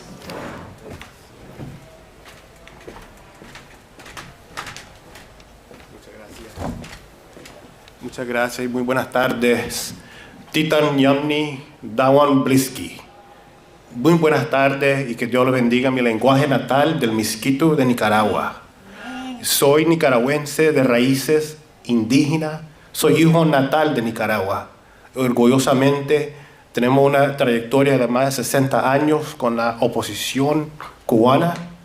Yo siendo niño en Nicaragua, mi abuelo me contaba que en los tiempos de él llegaban unos muchachos cubanos.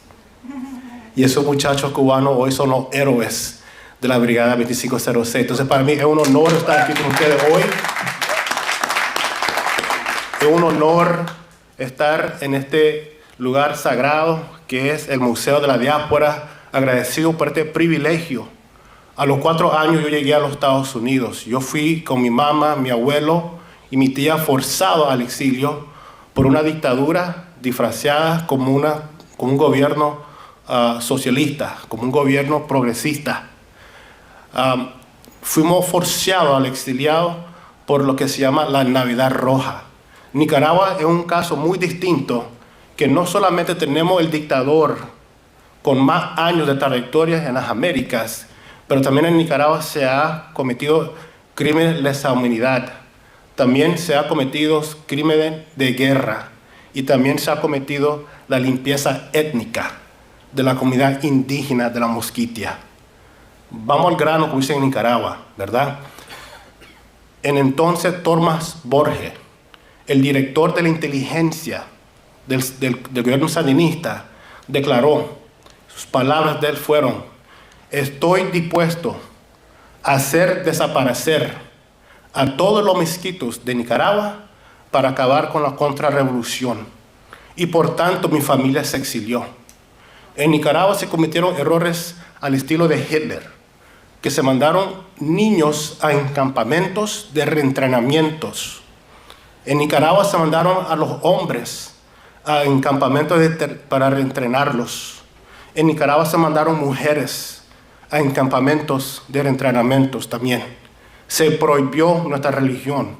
El indígena nicaragüense es tan distinto que nosotros no le damos gloria al Dios del sol ni el Dios del mar.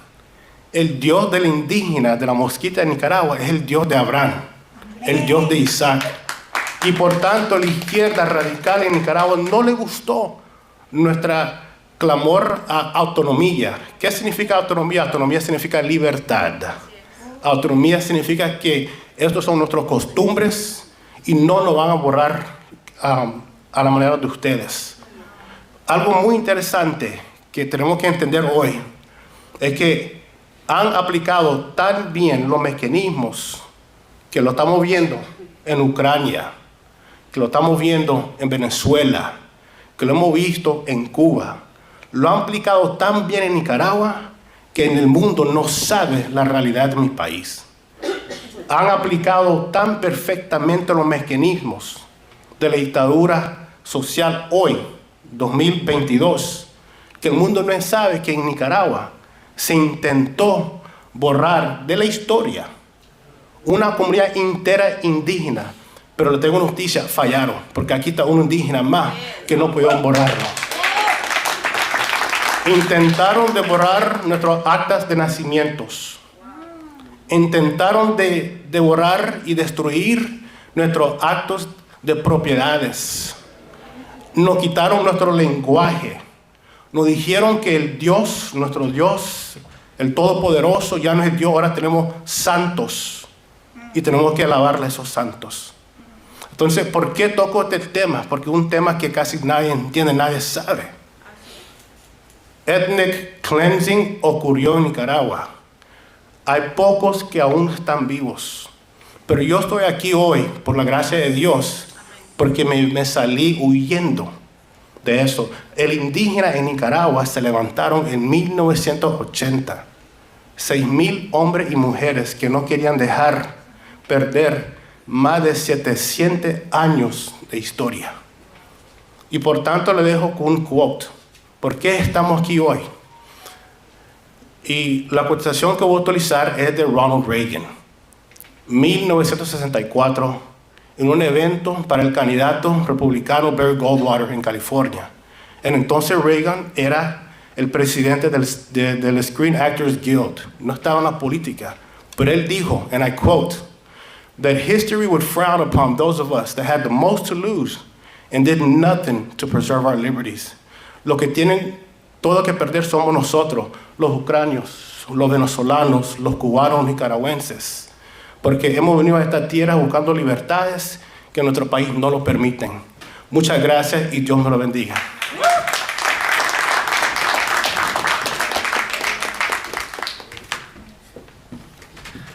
Y el último orador de este panel es el exprisionero político cubano Jorge Luis García Pérez Antúnez. Antúnez.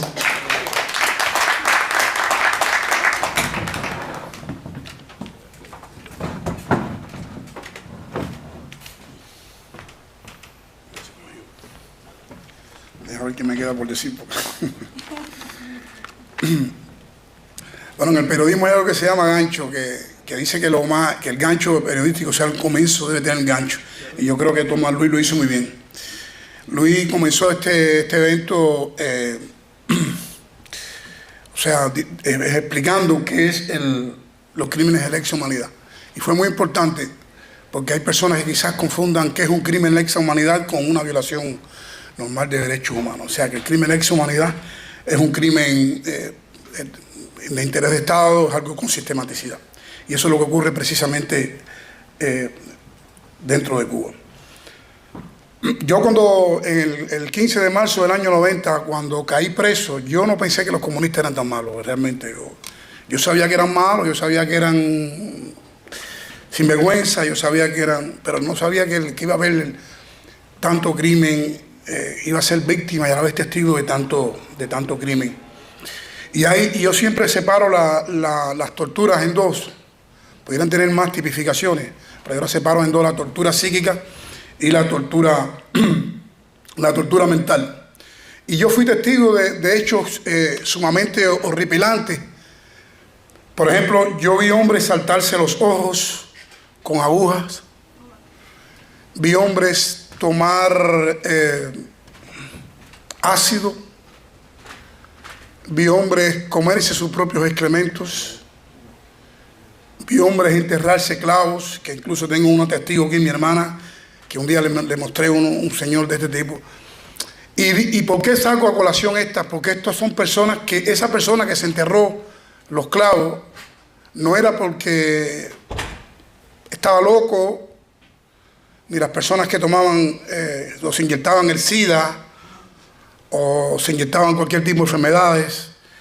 Es que había un clima, había una situación que los llevaba a eso. Y era precisamente el sistema ese de indefensión, la falta de futuro, la represión constante con que son víctimas los presos. Yo vi hombres lanzarse de azoteas. Yo vi, por ejemplo, cómo en el año 95 a Samuel Simpson González le reventaron, literalmente le reventaron la cabeza a cabellazo el guardia Tonis, porque este muchacho había tenido la decencia o la humanidad de darle la bandeja de comida a otro preso. Son tantas y tantas las anécdotas que pudiera contar de crímenes de este tipo, de lesa humanidad vividas dentro de la prisión, que es, yo sé que es muy difícil poderlo resumir en todo. Pero hay torturas, hay sufrimientos, hay hechos que no se pueden ni tan siquiera explicar. Tú puedes contar el dolor de un tonfazo, de un bayonetazo, los efectos de una huelga de hambre, pero hay sufrimientos que son inarrables. Por ejemplo, la impotencia, la rabia que se siente cuando tú sabes que los mismos oficiales que te están mirando a diario le provocaron la muerte a tu madre, que fueron al lecho de tu madre moribunda y le dijeron: señor, entregue a su hijo porque le vamos a dar un disparo a ese negro contrarrevolucionario. Eso son cosas inarrables. Hay sucesos que son inarrables cuando tú ves una persona que lo incitan al suicidio, cuando le tiran una soga para dentro de su ser, le dicen: negro, esto es para que te ahorque, porque te matamos y no pagamos. Esas son cosas, son sufrimientos inarrables. Es el sufrimiento inarrable cuando tú sabes que un compañero de celda tuyo le privan el agua durante 18 días hasta que le provocaron la muerte. Ahí lo tenemos. Ahí tenemos a Orlando Zapata Tamayo, 18 días le privaron el agua. Y hay personas que piensan que las personas en huelga de hambre en Cuba mueren solamente por hambre o mueren por la huelga. Hay gente que no sabe ni imaginan lo que significa hacer una huelga de hambre. Y aquí tengo un hermano con un largo historial que puede explicar de ello. Realizar una huelga de hambre en una prisión cubana es lo más terrible. Imagínate que estás en una celda, sea usted del sexo femenino o del sexo masculino, sea usted la constitución que tenga, le quitan toda su ropa, toda y cada una de su ropa, le suspenden el agua, le quitan la cama, o sea, una persona que está ahí tirado ahí, tiene el turco que le llaman baño ahí cerca de usted. Si le duele la cabeza, le dice que no tiene derecho a una aspirina, porque hasta que no desista la posición de fuerza, no le dan la aspirina. Si tiene una falta de aire porque es asmático, le dicen que para atenderlo tiene que deponer la posición de fuerza. Hay dolores que son inarrables. Muere tu madre, muere tu hermano. Hay presos que han tenido esa posibilidad, que han muerto tus familiares y los han llevado. Pero hay presos que ellos nos consideraban rebeldes, recalcitrantes o problemáticos. Y es triste que te digan: no, murió tu mamá, fulano. Sí, pero tienes que ponerte la ropa. Y yo no sé qué tienen esas personas, que puede tener una persona así. Disculpen. Y eso es crimen de lesa humanidad, porque eso son crímenes de Estado, son políticas de Estado. ¿Qué tienen esas personas en su mente? Por eso yo le agradezco infinitamente a esta Comisión Justicia Cuba, porque estos crímenes no pueden quedar en vano. Son muchos los crímenes que ha cometido la dictadura y tienen que pagarlo. No solo lo que han hecho contra mí, que son insignificantes en lo que han hecho con muchas personas. Pero esos que hundieron el remolcador 13 de marzo, estos que no tuvieron piedad a ver esos niños en el fondo del mar, esos que golpearon, que bayonetearon, que derribaron las camionetas de manos a rescate, esos que ocasionan tanto sufrimiento, realmente no pueden tener perdón. Tienen que ser juzgados y tienen que ser llevados a los tribunales. Y como siempre he dicho, no estoy haciendo un llamado al odio ni a la sangre, sino a la justicia. Yo recuerdo, hay un preso que nunca pude darle la mano, que nunca pude saludarlo. Ha sido una de las personas que más he querido yo. Su nombre es Armando Sosa Fortuny. Presente.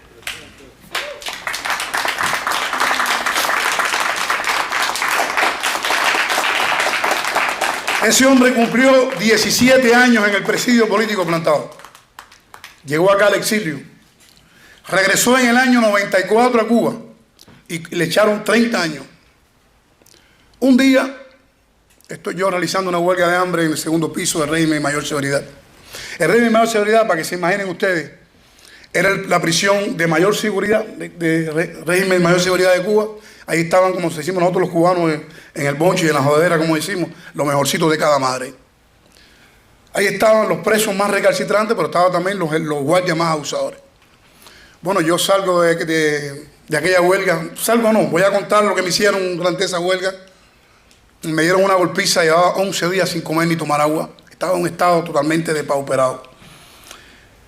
Me traen en anda y yo no me aguanten, los guardias no me aguanten, que no puedo caminar. Bueno, que me desmayo, que no me desmayo, llego a la celda de Sosa. Y meto el dedito, porque lo podíamos hacer los presos, era meter el dedito en la reja para poder la mano. Me acuerdo que me cogió el dedo y me saludó. Por darle la mano a ese gigante, recibí una paliza que casi me matan. Todavía yo me aquejo de los dolores en la rodilla. Y yo estoy mencionando estos casos porque son representativos que me ocurrieron a mí. Pero yo sí le puedo asegurar que en Cuba la mayoría de los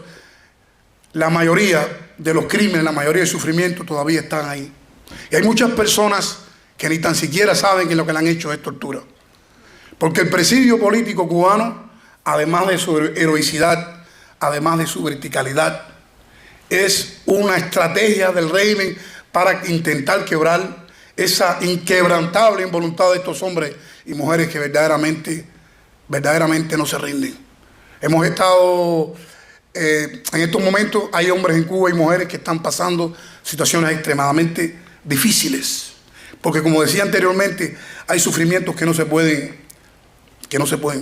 Yo pienso en el dolor de esas madres, de esos niños que tienen 17, 18, 20 y tantos años de edad, que están sancionados prácticamente a cadenas perpetuas, y otros que están condenados a muerte, porque en Cuba tenemos un hombre que sin tener una condena de muerte está condenado a muerte, que es Miguel Díaz Bauza, el prisionero político de más edad en el mundo. Y ese hombre tiene más años que lo que le queda de vida, hipertenso, cardiópata, y todas esas cosas las tiene, y ese sufrimiento se lo redoblan. Yo quiero aquí, antes de concluir, yo quiero exhortar a esta Comisión Justicia Cuba a que no pierda ese norte, que no pierda la fe en lo que están haciendo, que verdaderamente están haciendo mucho por Cuba. Están haciendo por las víctimas, están haciendo por la libertad y están haciendo por salvar esa importante memoria histórica. Porque aunque no queremos baño de sangre, realmente los criminales tienen que responder. Tienen que responder porque no podemos permitir que Cuba pueda transitar hacia un neocastrismo. Por eso tiene que haber, por eso abogamos por el paro, por eso abogamos por la erradicación total de esa criminal dictadura, para que no surja un continuismo. Muchas gracias y Dios los bendiga. Y en nombre de mi pueblo, en nombre de mis presos, en nombre de los que hemos cumplido prisión política, de los que están en las calles de Cuba, de la que salí hace muy poco, en nombre de esa juventud, en nombre de ese pueblo, y me atrevo a hablar también en nombre del pueblo nicaragüense, sin serlo, Muñeca, ustedes, y en nombre del pueblo venezolano, no nos vamos a rendir. No nos vamos a rendir, no vamos a cesar hasta que la libertad no regrese a nuestro país y hasta que esos criminales que tanto dolor, que tanto daño le han causado y aún le causan a nuestra patria y a nuestras familias, paguen por lo que han hecho. ¡Viva Justicia Cuba! ¡Viva Cuba libre! ¡Viva Venezuela libre! ¡Nicaragua Cuba libre! Y no vamos a rendirnos. Muchas gracias.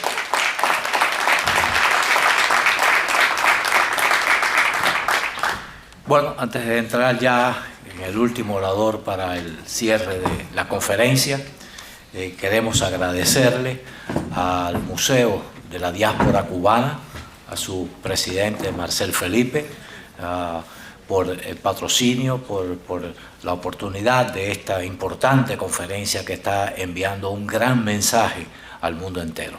We are, before closing remarks, we are willing to express our gratitude for the sponsorship and of a Cuban Diaspora Museum, and for Marcel Felipe, his chairman, and thank you for all of you for coming. Now, for the closing remarks, we are inviting Moses and Mustafa of the Syrian Emergency Task Force for the closing remarks to end it up.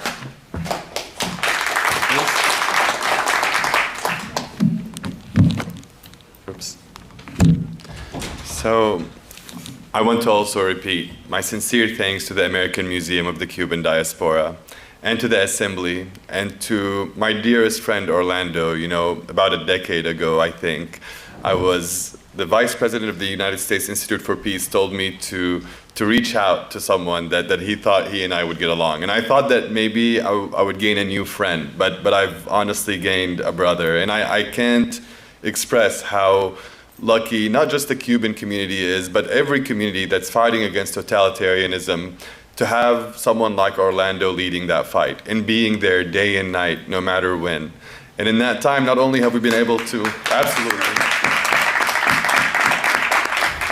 in that time, not only have we been able to help both politically, on accountability, in the media, the Cuban and the Syrian people. Not only did Orlando organize the Cuban community to send medicines to Syria, but we were also able to help a lot of other folks. And today, that family has grown. It has grown with our brothers and sisters in Ukraine, and every person that's fighting against this dictatorship and against this totalitarianism. I know that for Cuba especially, it's been decades. It's been decades that you've been fighting for this freedom and for this liberty. And I know that seems, it's tough, it's hard, I can't imagine, right? I've been working on Syria for a decade now, starting in April of 2011. And I thought that was a long time of this suffering, but to know that the Cuban community have been doing this for decades is humbling. But at the same time, I think it's a blessing. Because if we believe in God, if we believe in the hereafter, then those decades, 60 years or however it may have been, are all rewards that you'll get, hopefully in this life and the hereafter. And so it's an honor that the fight has taken that long, I think. And at the same time, it's inspirational to all of us that you all have not given up. And not only have you not given up, you're willing to work with others that are facing the same enemies that are oppressing your people. And so 10 years on Syria, since the invasion of Crimea, but then also in the last weeks in Ukraine, we see these inspirational people. And as Orlando said, the courage of the Ukrainians is contagious. And I'm more hopeful today, as horrible as things are, that we're going to be able to make a difference, not just for our countries, but for liberty, for freedom everywhere. And so I want to keep my remarks brief, and I just want to end them by saying that going forward, we are going to be more aggressive. We are going to work closer together, whether it is on raising awareness and shining light on the ongoing crimes in Cuba, in Nicaragua, in Venezuela, in Syria, in Ukraine, in Taiwan. But we're also going to pursue prosecutions with the help and support of things like the U.S. Holocaust Memorial Museum, with Ambassador Stephen Rapp, with these experts, where we have seen some success in getting justice now and preparing for justice in the future. We will redouble those efforts. I encourage everyone to read the statement that's been signed on by all of our organizations, which is truly, it personifies the work that has been done by Cubans and by all freedom-loving people for the last many years. So I want to thank all of you for staying here throughout this very important conference. And I want to say that this is just another step in a much longer period of cooperation and working together against tyranny. And so, Slava Ukraini, and Tahya Surya Hurra, and Viva Cuba Libre. Gracias.